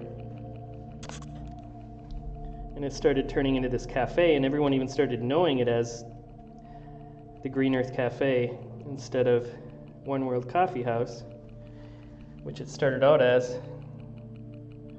So there were some elements from the old coffee house that were still there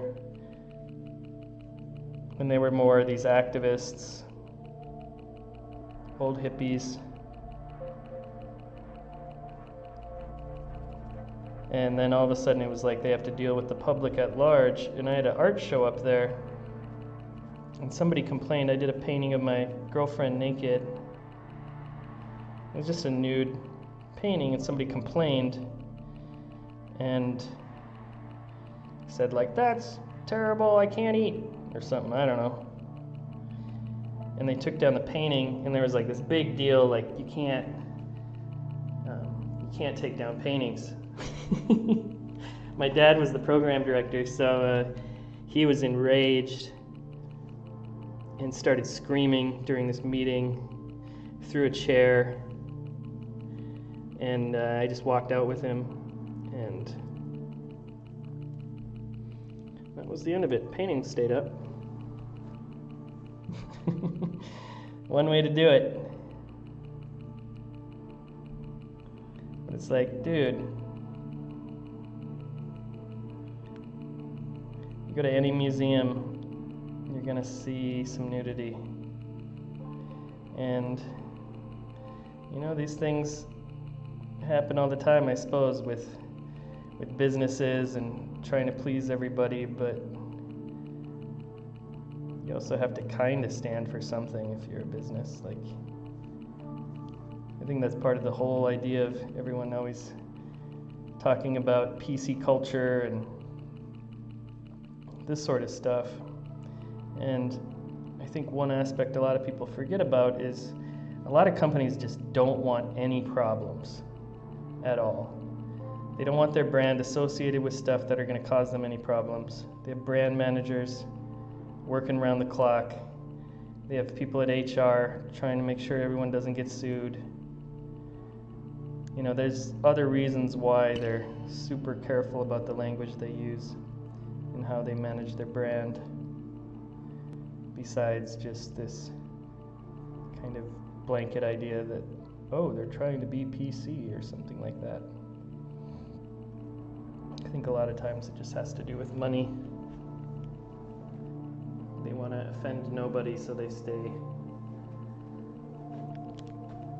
as marketable as many people as possible, try to please as many people as possible. And there's art that does that too. You know, we were talking about Thomas Kincaid earlier. I don't think Thomas Kincaid is bad, or like a bad painter or anything like that. You know, I wouldn't say he's a bad painter. I wouldn't say many people are bad painters.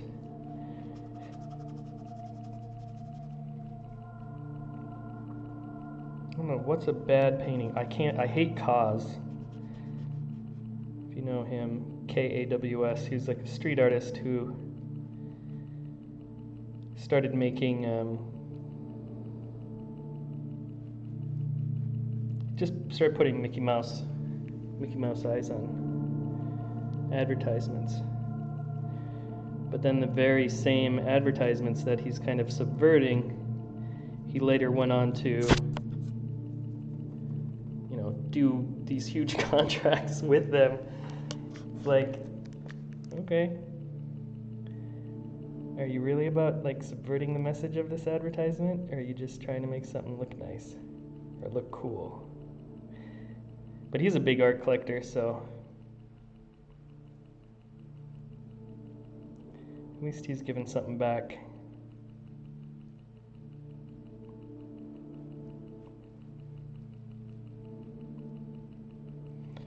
But yeah, he's kind of, I think, one of the most hottest contemporary artists living today. And it's kind of odd how he markets his work, because usually if you're an artist, usually the art kind of comes first, and then maybe there's like a market spin-off of it somewhere. But with him, it almost started backwards, where him making toys and these sort of things was the art itself. And there's a lot of people making cool toys. It's not the fact that it's a toy.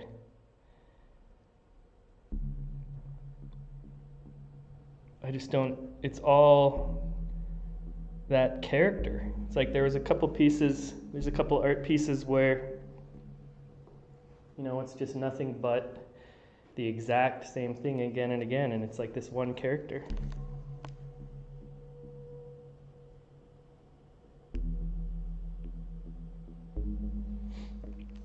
Yeah, the robot guy. Yeah, I did have a lot of fun playing my music. Robot Man, that dude he's probably 65. I bet now he might be pushing 70 even. No, maybe not. Oh, it's hard to say. He's probably, yeah, I mean, I knew him 13 years ago, so he was probably late 50s then. I imagine mid to late 50s, so he's probably like 68 now or so. And I remember he was showing me this one robot in a bar one time, and not a robot, it was a synthesizer. And it was kind of loud, and dude had, like handmade tattoos.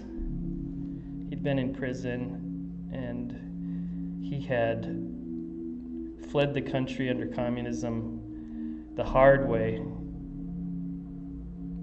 He jumped the fence, went for it, successfully fled the country into Germany.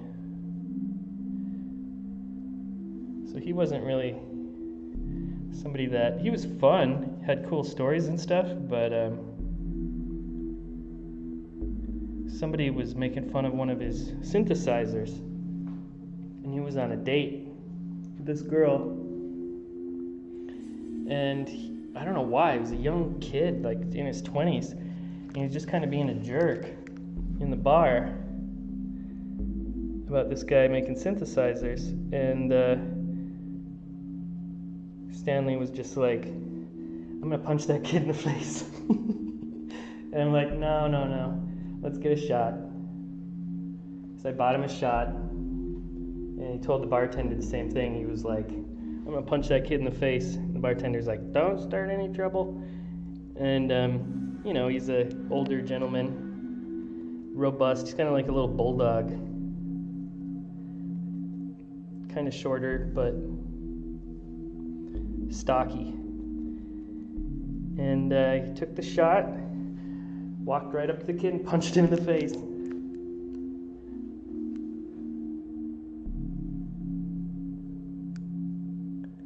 He tried to fight and stuff, and everybody was like, dude, don't. Even I was telling him, like,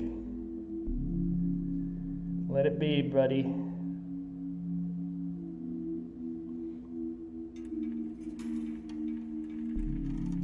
I don't see a lot of fights here. It's not really a... In the US, it's more of a... I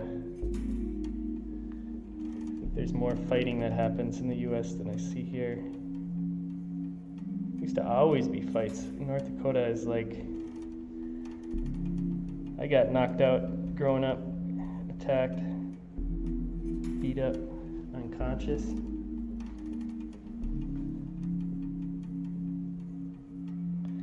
We were the skaters, my friends and I. And there was this odd transition around junior year when we were about 17. Like, we never had the popular cute girls like us, because we were like the skater kids. And I think this upset some of the jocks. I know it sounds like an 80s movie, my life as an 80s movie, but that's kind of what it was. And I was at a party and just sitting there minding my own business, and this dude, football player, attacked my friend, broke his cheekbone, broke his nose, knocked him out, and then I was outside. They were trying to kind of push him out and stuff, and I was amongst those people, and there was all this commotion, and I had my back turned, and he just hit me in the back of the head, knocked me out, and I just remember waking up, and there was this one kid who played hockey, who was known as like a scrapper in hockey games as well, and he was on his back. I remember waking up and seeing him on his back. So there was more fights growing up. There'd be big fights, like dozens of people would fight at a time sometimes. These big fights in the park.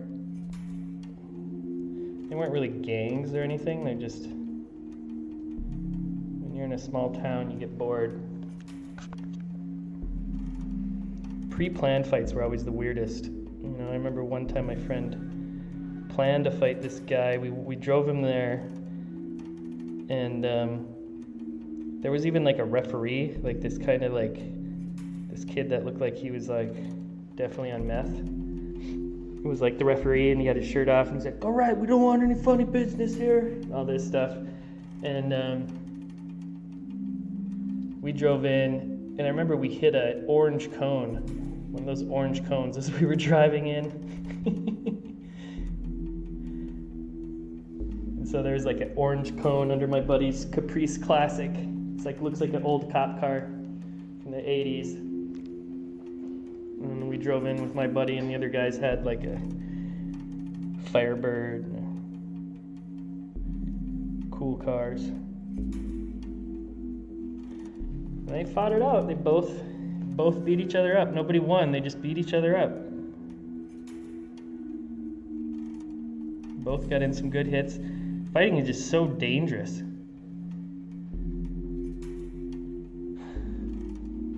People just don't even think about how dangerous it is, I think, when they get in these stupid little scuffles and stuff.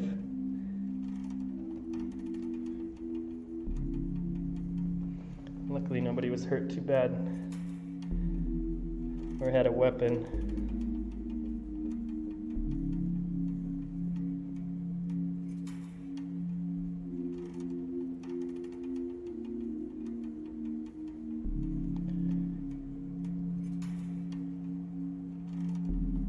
Weapons are pretty unheard of in fights, but everybody kind of, maybe it's because everybody grew up with them. It's like my grandpa he fought in World War II. He was in the Battle of the Bulge and all that. And so we grew up with weapons. He wouldn't let us have BB guns because he thought they made people kind of not respect weapons as much. And it's kind of true. You can't kill somebody with a BB gun.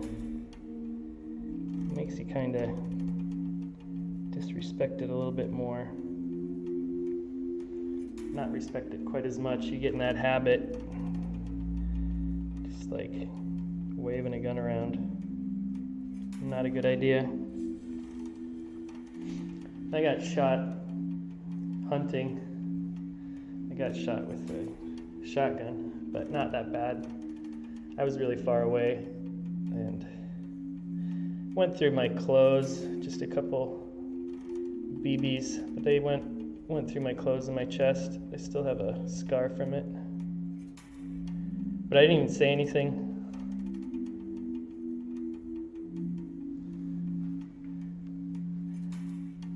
Like when I was little, remember I walked out on the ice as well on the farm. We had a creek. There still is a creek out there. My grandpa was down there like fixing fence or something.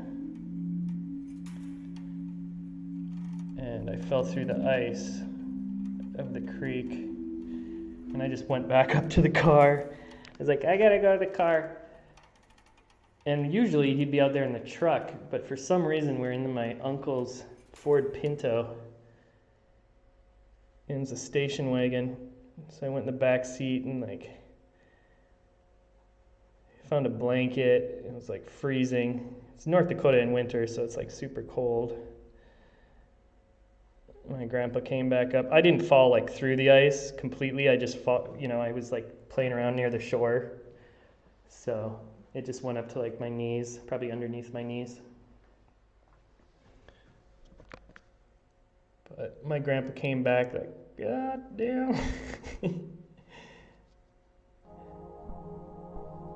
He didn't yell or anything, but it's like, why didn't you say that you were soaking wet? I was like 4 years old. I grew up like Huckleberry Finn, kind of my grandpa, I remember like one of my first jobs, I had to take off all the shingles off of the barn. And my grandpa actually tied a rope around my waist. I was like 5 and sent me up on the roof. He's like, well, just pull out the nails and then just pull off the shingles like this. And I was like, okay. And I climb up there. I never fell off. It goes to show, see, you can use 5-year-olds to... They have these old wooden shingles. So they're each, individually put in with a nail. So you'd rip off the shingle, and then there'd be like a rusty nail stuck in a piece of wood, and then you'd have to pull the nail out. So it was pretty easy work. 5-year-old can understand it. I ended up getting electrocuted painting that barn. I was just painting it, and I felt like a scratch on my arm, and I was like, man, what is that scratch? It's weird. and I was just like brushing up against this wire. I think it might have even been for an electric fence. Could have been an electric fence wire, because that was on the barn too. And it was just like, I was like, oh, that wire is shocking me. That's a live wire.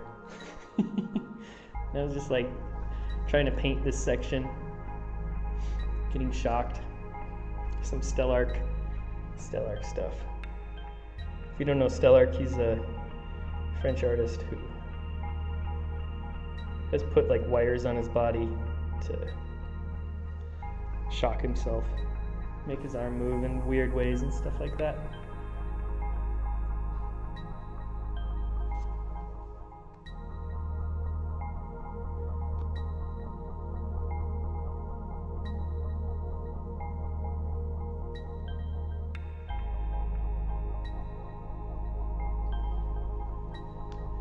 What do you mean by, George, what do you mean by broken color? Can you be more descriptive of that? But yeah, I mean, I love doing the painting like videos. These are like the open studio hours, of course. But yeah, let me know, what do you think, what do you exactly mean by broken color? Like when the brushwork is kind of patchworky? Is that what you mean?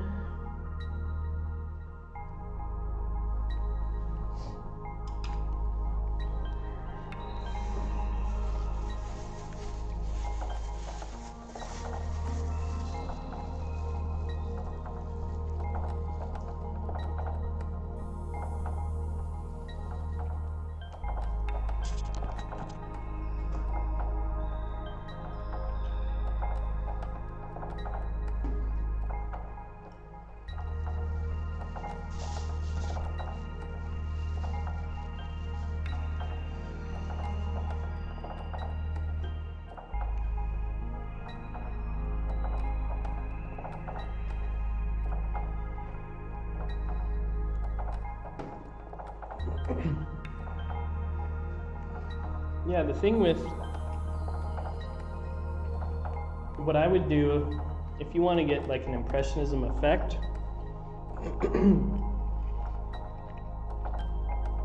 one simple thing to do in the early stages is to just have a background color like a burnt sienna. And immediately when you have that burnt sienna background, even if you put a sky on top of it, you know, a little bit of that, you can even see it here a little bit. I have this burnt sienna, but it's kind of peeking through the sky, and that allows it to be a little bit more vibrant, I guess.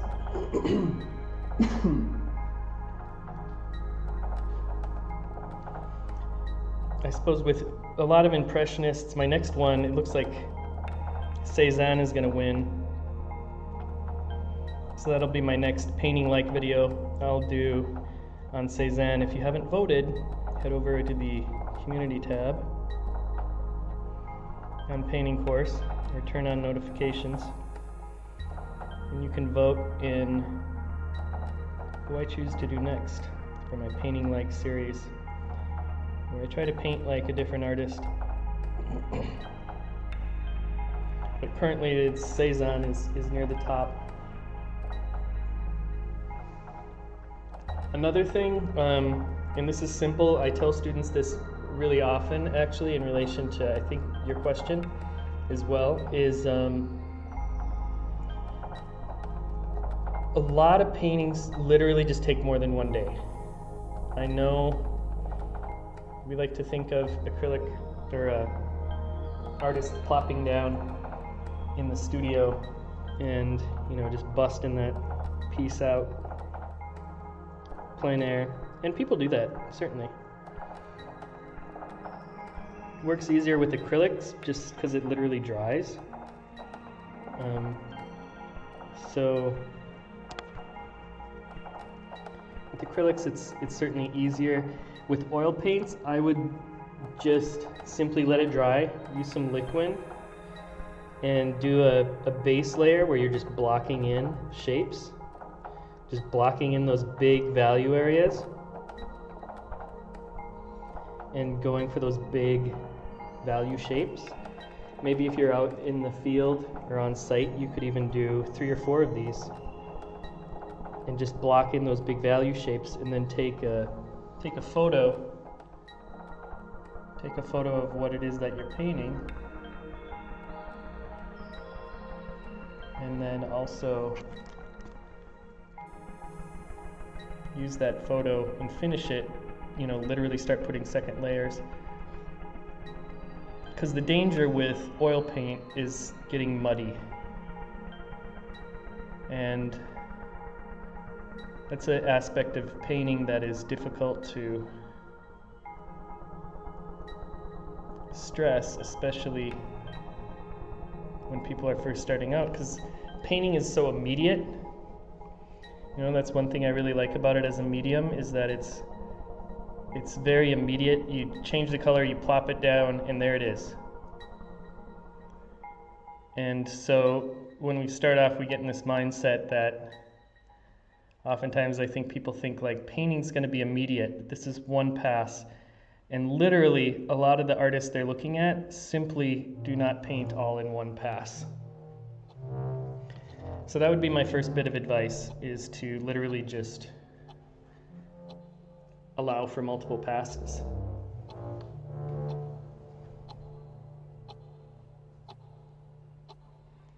And, you know, certain colors are going to sing more together than others as well. So certain colors like orange and blue, you know, complements on the wheel, are going to vibrate a little bit more. But the fun thing with painting is to just mix those up as well. So you can work in neutral grays. So you can work with a gray blue and a gray orange and put those two together. And those are going to sing a little bit too when they're put together. So a lot of it would be just thinking about those color interactions. Limit your palette. That's super important too. I hope that helps you out. Taking notes? Good. Thanks, George. Yeah. Block in big areas of color.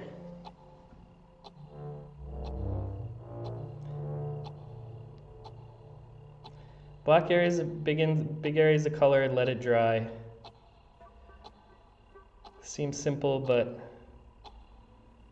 does help.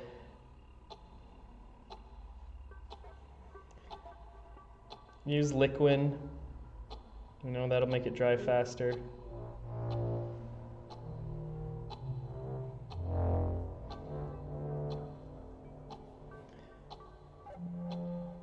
If you got a good library near you, I don't, unfortunately. That was one thing, man, I loved in Colorado. The University of Colorado has this awesome collection of art books. I mean, it's like a library just of art books. And I know this is common for these big state universities in the US to have these tremendous libraries. And you could just, we actually had a librarian who was an art historian.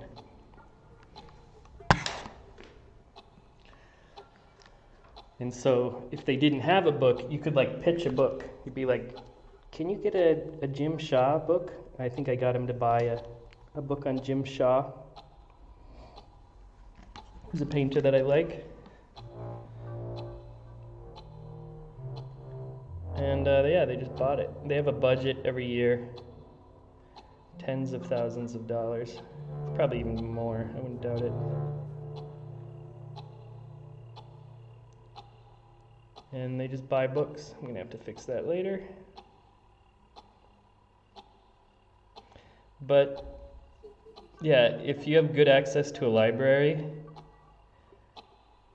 I would suggest checking out a big book on, you know, whoever it is, Renoir or Monet or whoever. And that's where you're gonna see those nice details, and they're good to see reproduced on paper. You know what's nice seeing stuff on a computer screen, but I think for some reason I feel like the books just have do better justice of reproductions. So if you can, find a book. If you can't, just look for details and then copy those details. Don't worry about the painting. Don't worry about making the entire painting the same painting. Just focus on the detail and see if you can reproduce just the brushwork itself. And that'll be really helpful.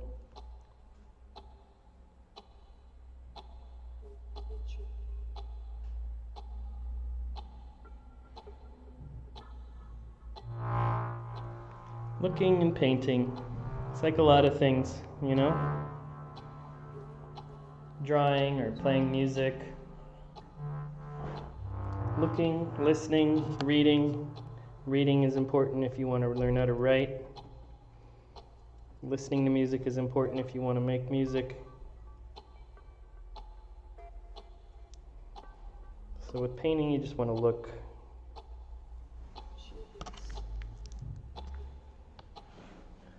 Look a lot, paint a lot.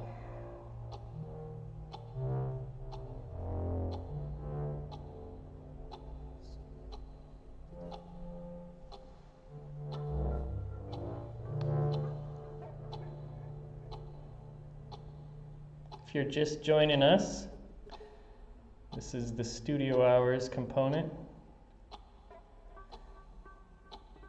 where you just get to peek into my studio, my process, hang out, ask questions, and watch one of my paintings unfold. You can see my Instagram handle in the top right or top left.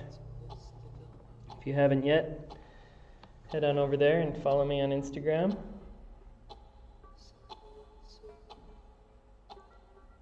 You can see more of my paintings, what type of stuff I make.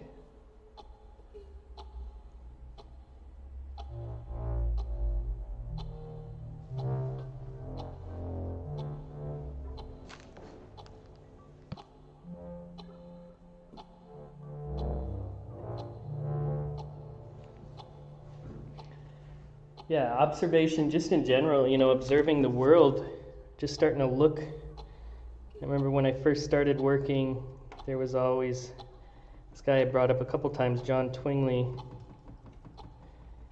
who's an early mentor, somebody I looked up to growing up that I got to paint with. And he talked about just looking all the time.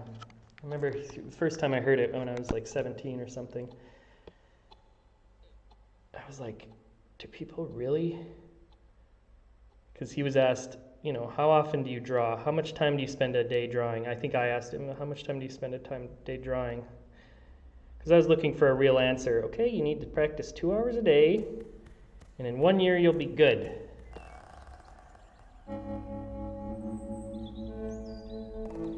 But he said, he was like, I think I'm kind of always thinking about drawing.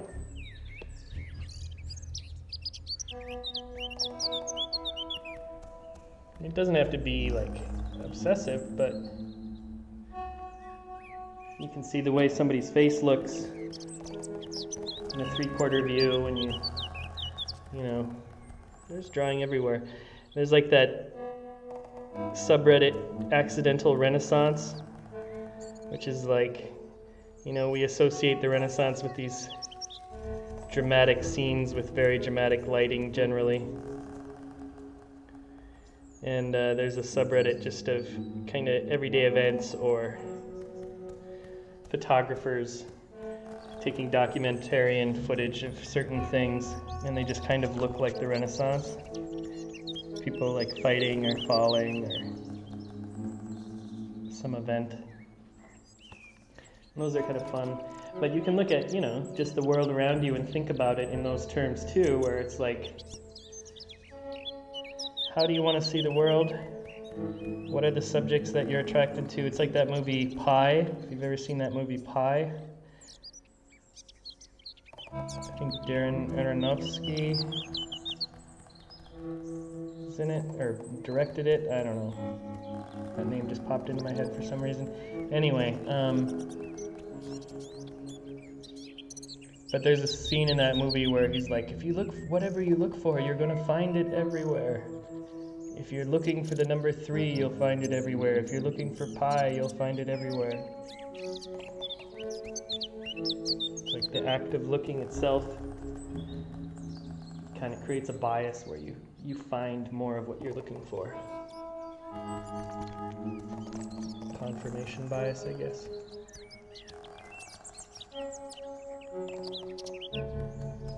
That's how the whole 23 thing started too, which got turned into that movie with Jim Carrey, the 23 Enigma. But that was a real thing as well, or real, whatever that means, from this, I don't know what you would call him, like a stoner philosopher named Robert Anton Wilson. Let me turn the heat on.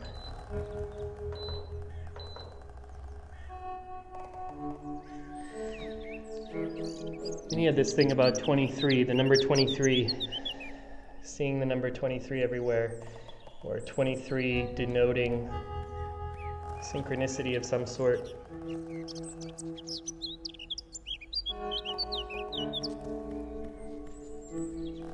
And of course, when we think about synchronicities, from a Jungian perspective at least, the synchronicity itself, oftentimes we try to, we have something happen and we're like, that's a sign. Which is cool, it is kind of like a sign. But what Jung would say would be that maybe there's not one symbol that, like, horse means this or seeing an owl means this, but rather that you should pay attention to the event and know that there's a crossover between the other world and the human world. So for instance, he was working with a patient and she was talking about a dream that she had with a scarab beetle in it. Like those beetles from Egypt. And while she was telling the story, they heard this tapping at the window. And he walked over to the window and there was a beetle tapping on the window. Now, does that mean, these sort of things happen. They're not impossible, but they seem highly improbable. So how do we process that? Does that mean we should, study about beetles and beetle symbolism and all this sort of stuff? Or does it mean that that moment was the important thing, not the symbolism itself? That's his interpretation. He's kind of the mystical. Freud was the by-the-books dude, more so. A little bit more stodgy. Jung is kind of the mystical one.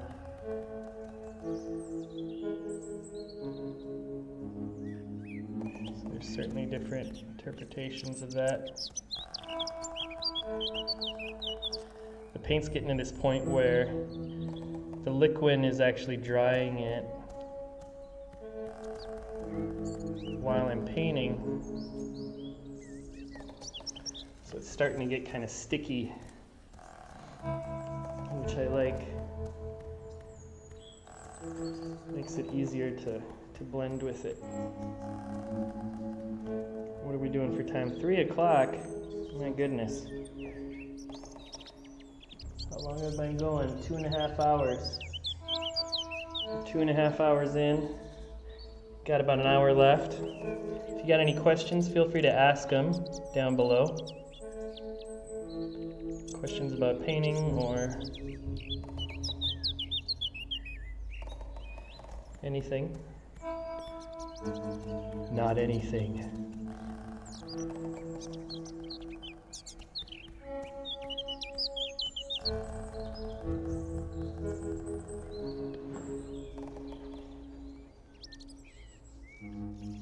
You can use your thumb to just, it's the Rembrandt style.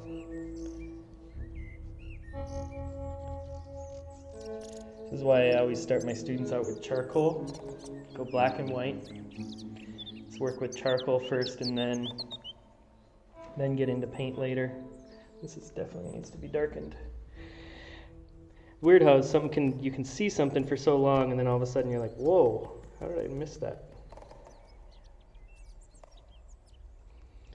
But just sticking with it, sticking with painting is a really good exercise. That's why I like having time frames. It's like, okay, paint for 3 hours. See what happens if you really paint for 3 hours. It's one thing I like about live streaming is that kind of locked in. I have no desire to check my phone right now. I have to check the stream every once in a while. See comments. But I don't need to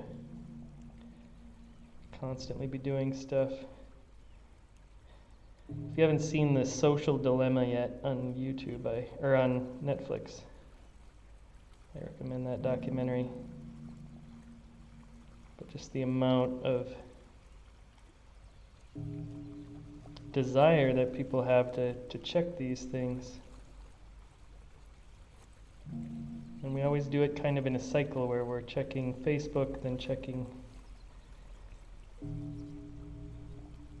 Reddit, Instagram, because everybody kind of has multiple apps now. It's kind of amazing that no matter what time of history we're in, we always kind of consistently think like this is how stuff's going to be. Like right now, even with coronavirus and all this stuff, we still think like this is where we're at. This is how it's going to be.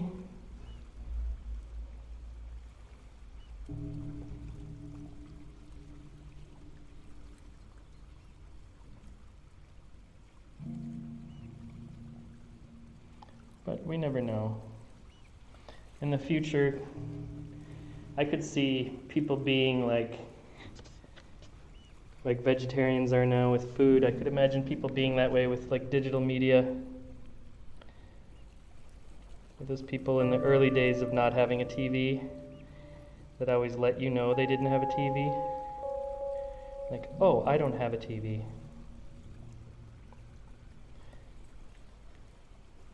But I could imagine a group of people kind of being like, I've chosen to stop using social media.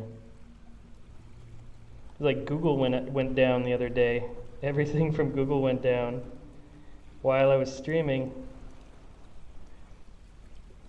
And I was thinking in my head, like, man, there's a Onion video about it too, like Google reminds population just how much, how powerful they are. But like during the Google outage the other day, I was like, holy cow. Imagine all those businesses dependent upon Google for all their bookkeeping. Like if that stuff got erased, Fight Club style, that would be pretty ridiculous. The amount of data that they have is just unbelievable. And I'm sure there's all sorts of stopgaps to prevent it from happening. But I checked it, and I noticed it right away because I looked at the stream, and I had the little monkey just saying, oops, something went wrong. Monkey with hammer. Like, what? Did I break it? Did I break something? But nope.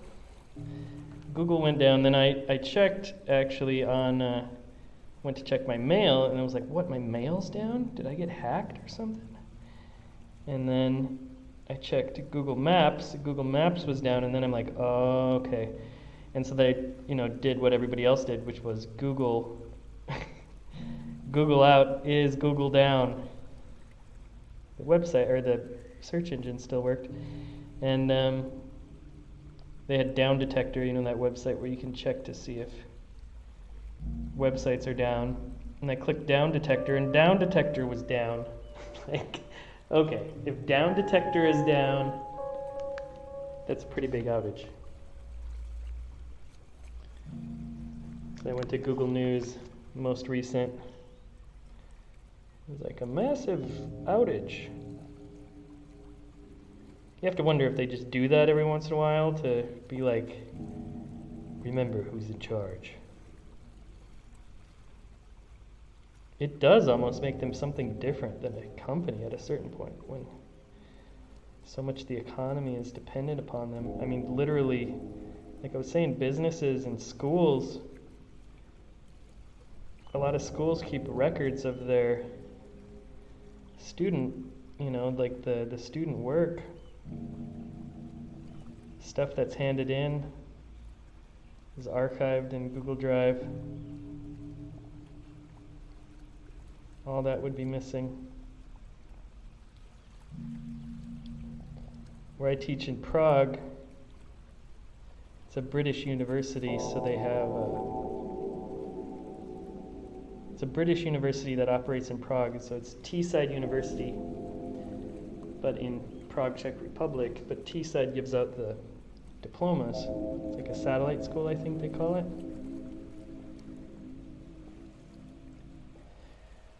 And so they need a lot of documentation. And basically what they do is, we're teachers. We teach the classes as we see fit and all this sort of stuff. And then there is a auditor, I guess you call them, from the university that comes and checks the work. And then there's also a person auditing the auditor who comes. And they'll literally come and they'll look at, the different assignments that you have. Let's say it's white on white drawing rocks. I have a video about that. But let's say that's an assignment. And so they'll look at white on white drawing rocks and they will ask for that assignment. So can we see Natasha's assignment 2, rock drawing? And then you pull out that drawing. And then they check it. Like, okay, that looks good. But you don't get to choose, which is kind of annoying, because so sometimes you're like, oh man, I had a really good example made by a student who really followed this assignment closely and did a great job. So sometimes they pick a student who didn't understand the assignment as well, and they use that as an example, and then they give you feedback on it. It's like, well, actually, this other person did a better example, but okay.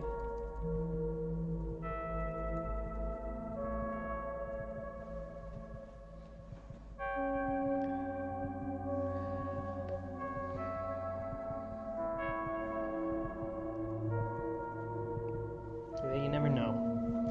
But now I got my own school.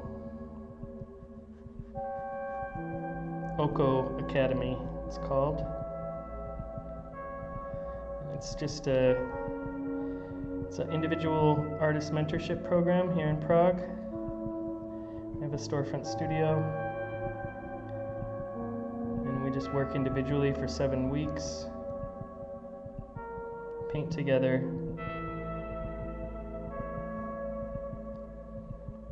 But it's more geared towards your goals as well as strengthening fundamentals.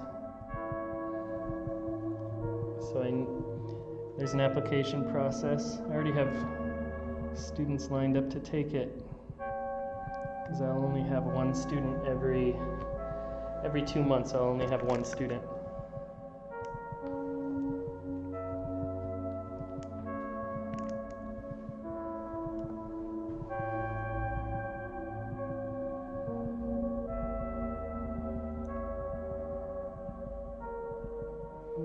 But if you want to read more about that program, you can head over to oko.academy.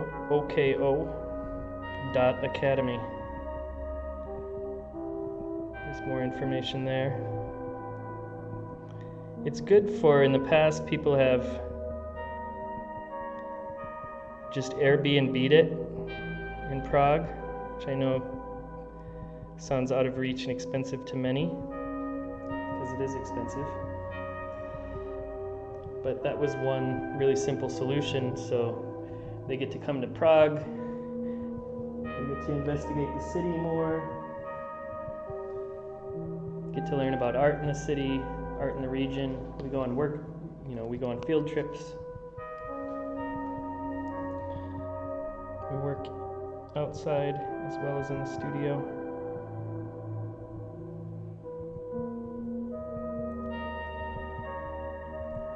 So you get to learn more about painting and also learn more about the culture, learn more about the region, see paintings. But also it's good to have, some people like to have a schedule of sorts when they're traveling, so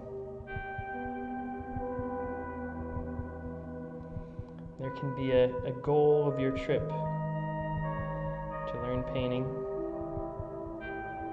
study at the Oko Academy with me,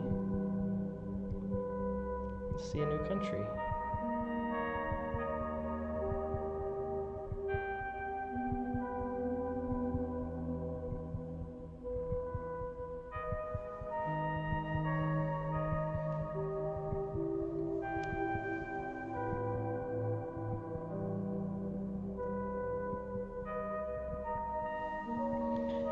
Do I like drawing with colored pencil? I haven't played with colored pencil. I'm an ink person, actually, in my spare time. I prefer working with ink, actually. I guess if you're talking about like sketching stuff, I like ink and watercolor, like waterproof ink and watercolors on that. I like a lot. In terms of just sketching, wow, that's way darker than I thought. But I haven't played around with colored pencil too much. I know you can make some. There's an artist, Danny Farrell. Last name Ferrell, I believe. And he makes these drawings of men and their dogs, just with Prismacolors. And those are awesome. I mean, I know you can do quite a bit just with colored pencils. I should explore them more. I haven't really explored them enough. I know there's some that are water soluble that might be more up my alley. I'm really a brush type of person. I guess even with ink, that's still a wet medium. I don't use much pencil either. I don't use much charcoal. I don't know, I'm just more into wet mediums. Pastels I don't use. But again, I know you can do some pretty cool stuff just with pastels as well.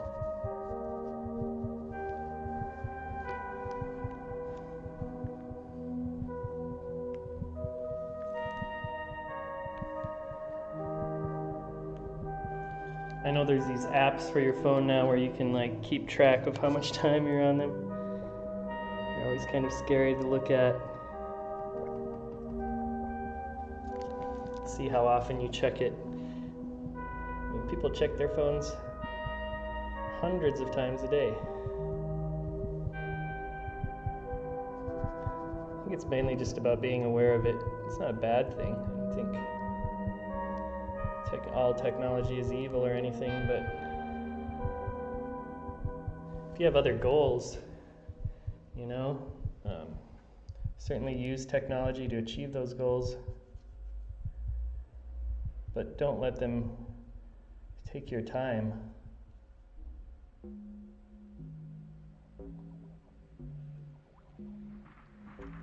Like the most precious thing we have as artists is just our our time. There's another good painter to check out on YouTube. The video went down, unfortunately, on YouTube. Remember, because I was teaching, I wanted to find it, and it got taken down. But the name is Sam Dilemmas. I think he's Belgian. And they're interviewing him. And basically, he does boxing. He boxes as well as paints. He tries to stay fit, healthy, just so he can keep painting. It's kind of this macho element. But he talks about it in that video. He's like, I look at a Picasso and just think, he's already done all this. Picasso's already done all this. I don't have enough time. Picasso did this in 30 years. Did this by the time he was 20 or whatever. Certainly artists' immortality has been a topic been around for a long time with painting. That's why there's lots of skulls.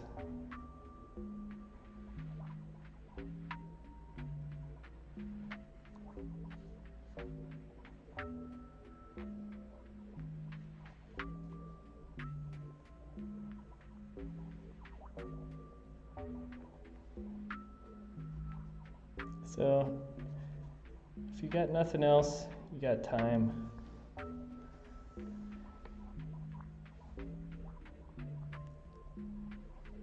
And that's one of the best things you can have.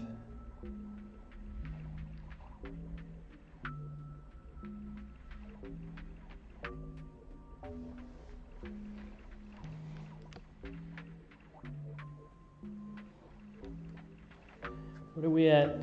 2 hours, 45 minutes so far. Going strong. I need to get some other shoes.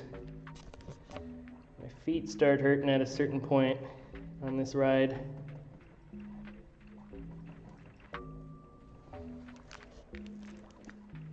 Starting in with some grays.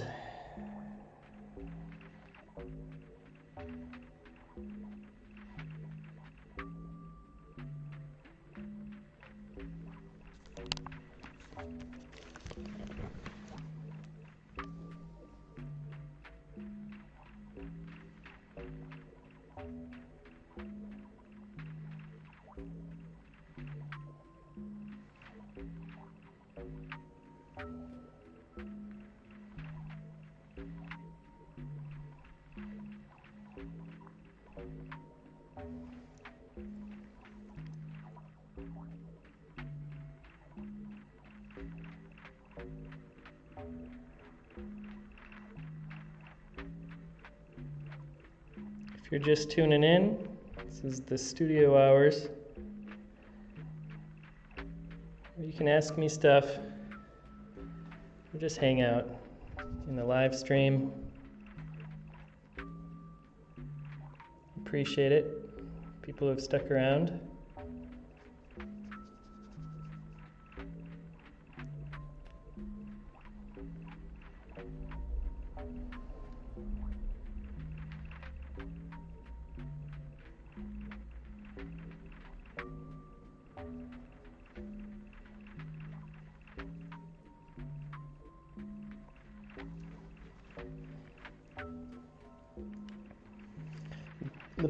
The annoying part of making these big paintings is always the fact that we've got to stretch them.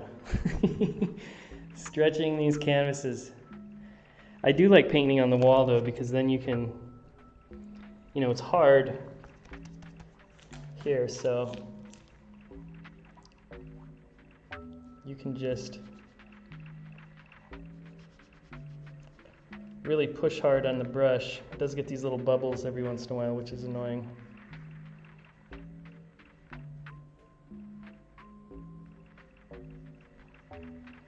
Making these pixelated clouds.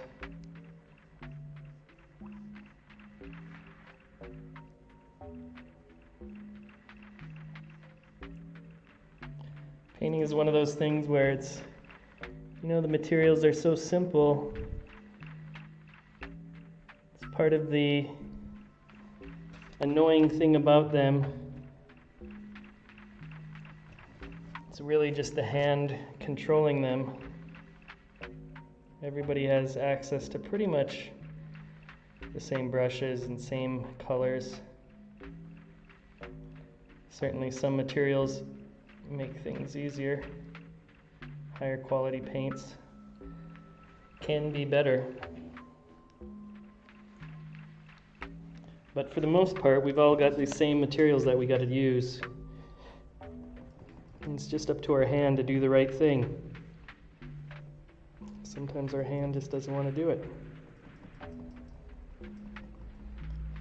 But back in the day, of course, we were using everything was animal bristles. So you'd have a sable brush, or I think most commonly was probably a hog-haired brush, the coarse ones.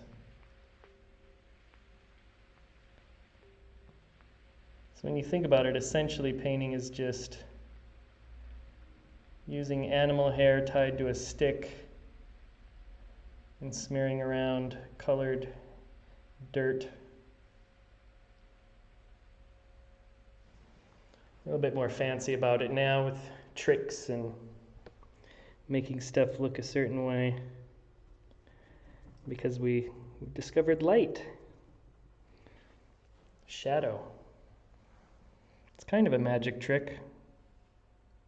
I used to watch this documentary before I went to sleep I think it was called Shock and Awe, The History of Electricity. It's from the BBC as well. It's on YouTube.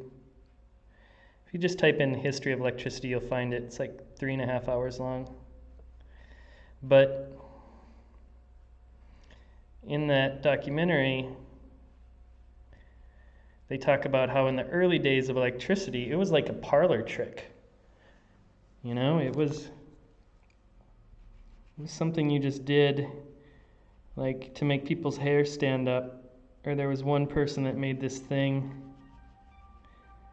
I can't remember, there's a name for it in painting, I should know it, but it's the name of like that halo around people's heads, like on icon paintings. And there was one person who made this thing. They'd take to rich people's houses and essentially they'd just put a charge through their body and wouldn't ground them so they wouldn't get shocked. And their hair would stand up, and there would be like a glowing ball of static electricity, like a halo over their head. So they were used in magic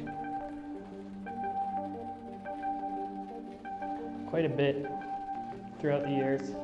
Then the big thing was they figured out batteries. Of course, there's these ancient batteries, which I'm sure you can find on Ancient Aliens, but there's these old batteries, and I think they used lemon juice a lot of the time.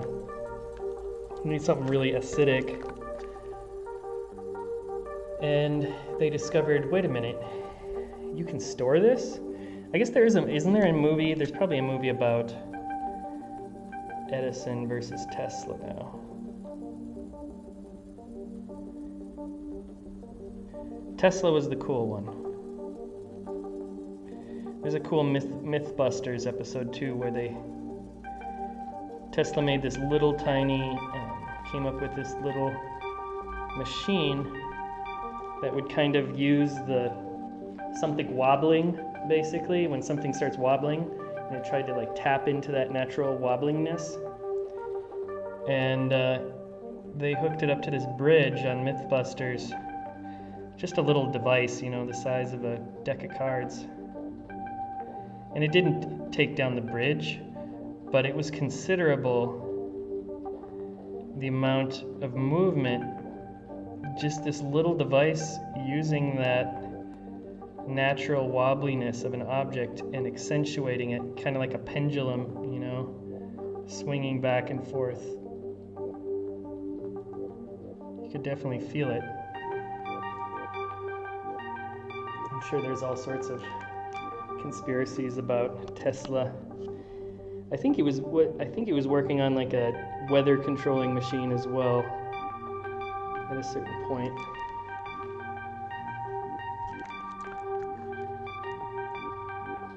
Pretty sure he's Serbian.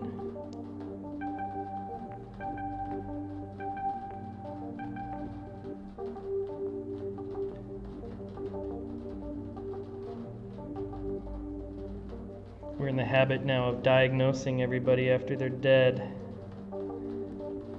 because mental health care was not exactly what it is today. And certainly, I do know that Tessa died alone in his hotel room, despite being one of the most important scientists, engineers ever. So people are always trying to diagnose him. Who knows? It gets tricky with paintings, especially because everybody wants to. Paintings they do tell a story,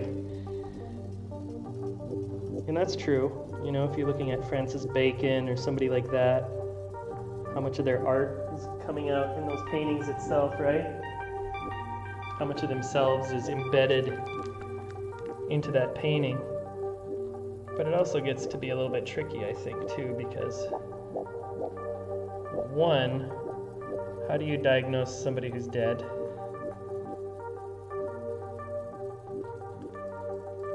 And two,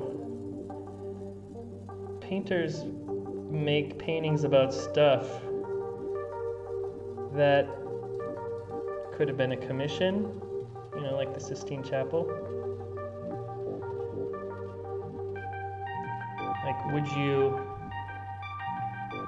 you judge a director? Would you judge a movie director based on a script that they've made?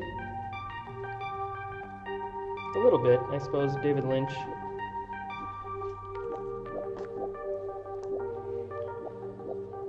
If they wrote it and directed it too, but Clint Eastwood. What can we learn about Clint Eastwood from, what was that movie he made?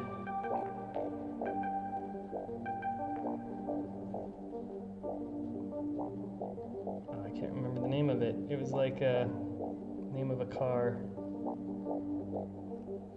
But reading into these people and trying to diagnose them post-mortem, I think is a little bit silly. We always want a simple answer for everything, whether it's Van Gogh or whoever. We want these simple answers like, oh, Van Gogh was suffering from this, or Van Gogh was using this drug that made him do this. We always want these really simple explanations, and I don't think things are really explained that simply, actually.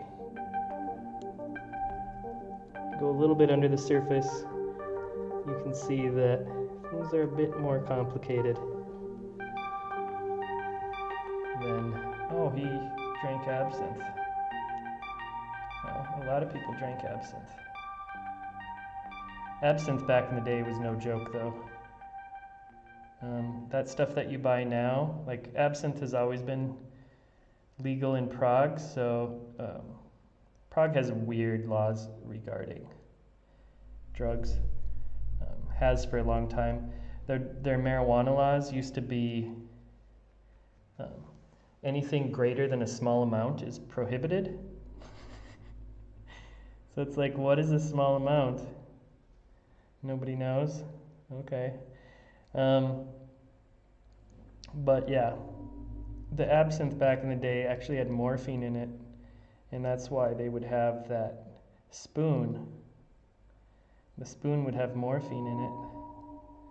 And so now when you see people, they put the sugar, put the sugar cube, you know, on a spoon, and then they light the sugar cube on fire because there's a bunch of alcohol in it, because absinthe has a ridiculously high alcohol content. And it melts the sugar and then you put the sugar in your drink and take the shot. But back in the day, that would have morphine in it. So you'd cook up the morphine and then put it into your drink and drink it. So a lot of those people, when they say they drank absinthe, it was a little bit more than absinthe. I think it was a lot weaker back then too, so what we associate it with now is probably quite different than what it was associated with back in the day. Where are we at? 3:35. I got about 15 minutes. If anybody has any questions they'd like to get in, I'll be going off in about 15 minutes here. Gotta go get my daughter. That's another big changing event, life-changing event. My buddy was telling me the other day that he just wants to paint for a year. He just got married. And he has an opportunity to maybe just paint for a year because his paintings are doing very well. He's selling very well.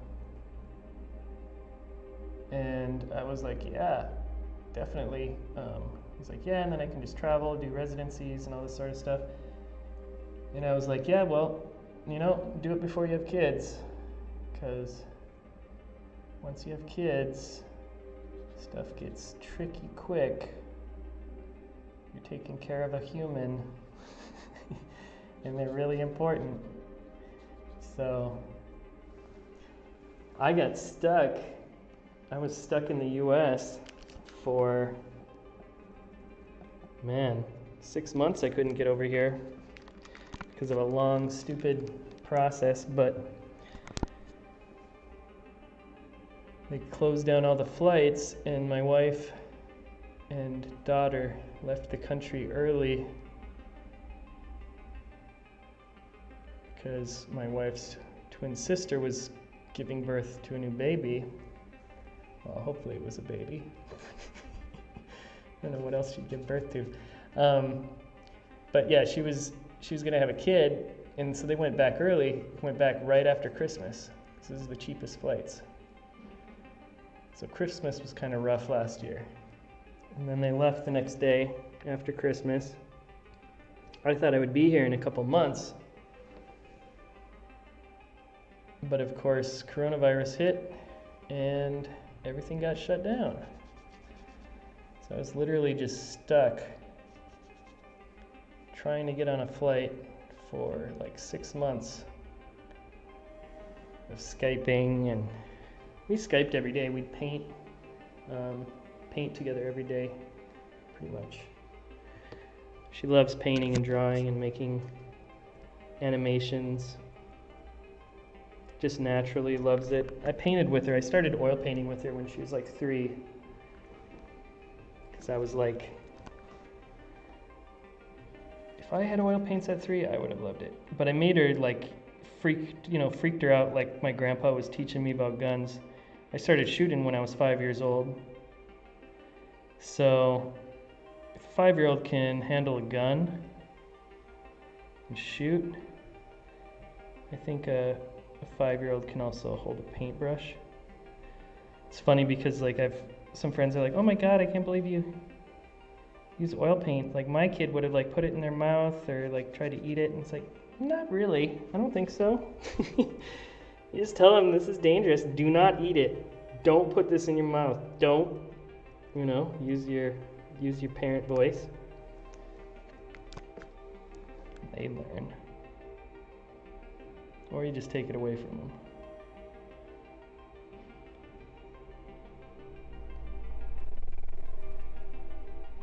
But I'm lucky to be able to feel like having a kid in the US is like a luxury almost. So expensive in the US for kids stuff compared to here. It's like, I thought, I'll get when I moved back, I went to the YMCA and stuff growing up. And, my parents were certainly not wealthy. And I remember you could get a patch, and you'd get a patch sewn onto your swimming trunks, and you could wear that patch on your swimming trunks, and you could just walk into the pool. Any pool in the city. There was like 3 different pools. And as long as you had that patch sewn on your shorts, you just like walked right in. Cost like $30 for a whole summer. And that was my memories, like, oh, I'll just do that. You know, of course, I was raised, like, I totally, I had no supervision at all. So I was allowed to ride my bike around from the time I was really young. Of course, I was in a really safe city too, but I could ride my bike around when I was 5 years old. And by the time I was 7 or 8, now I was probably 9, I started going to 7-Eleven all the time.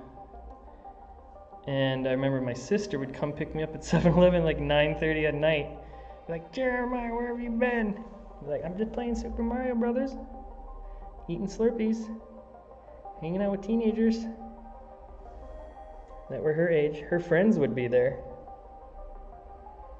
So I was kind of this kid that was way too young, hanging out with the teenagers. Like, where did this kid come from? Or skateboarding, skating with all these older kids. Like, what is this kid doing here? But nobody really cared back then, and probably now you'd probably get in trouble for it. Probably against the law. Maybe it was back then. Nobody cared. But yeah, I looked at the price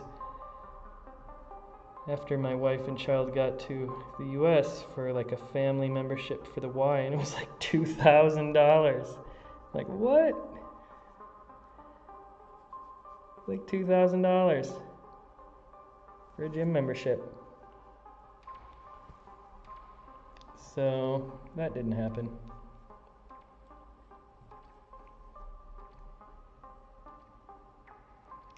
Stuff is expensive. Soccer, all that stuff. Soccer is like the cheap sport. Play like lacrosse, they're like traveling all over the place. It's like when I was 9, I never would, in my wildest dreams, imagine my local little basketball team or soccer team that would go to Washington, D.C. and like play a team in Washington, D.C. But they're just traveling all the time. It's crazy expensive. Horses, for God's sakes. Yeesh. Thousands of dollars. Hockey was the rich kid sport. I remember also growing up. All right. Time to start scraping. I just got my new scraper finally. Finally, at long last. It'll be the first scraping.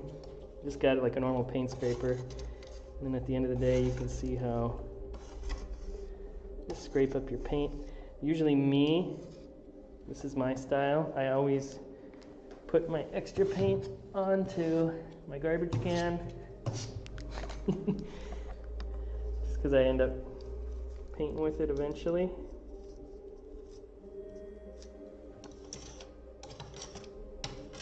And you never waste it. I also made a sculpture out of all the scraps. I was thinking about I need to make again, get a new head. And use some wet wipes.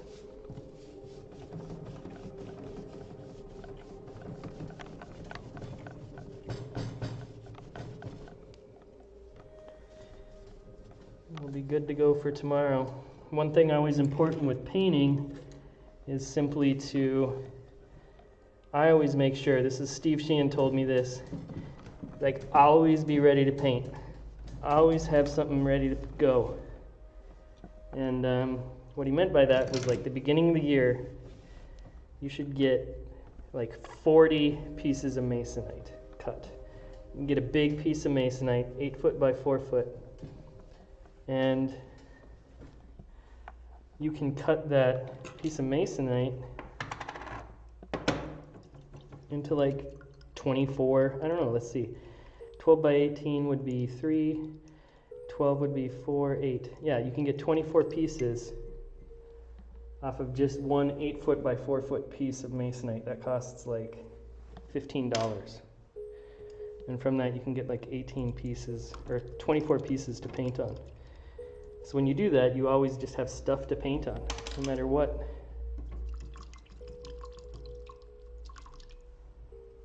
So always having more canvases than possible was his advice. He was like, always have more paintings, always have more surfaces to paint on than you could possibly paint.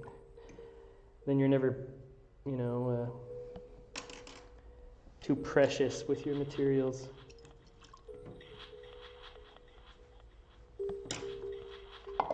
Well, thanks everybody for sticking around.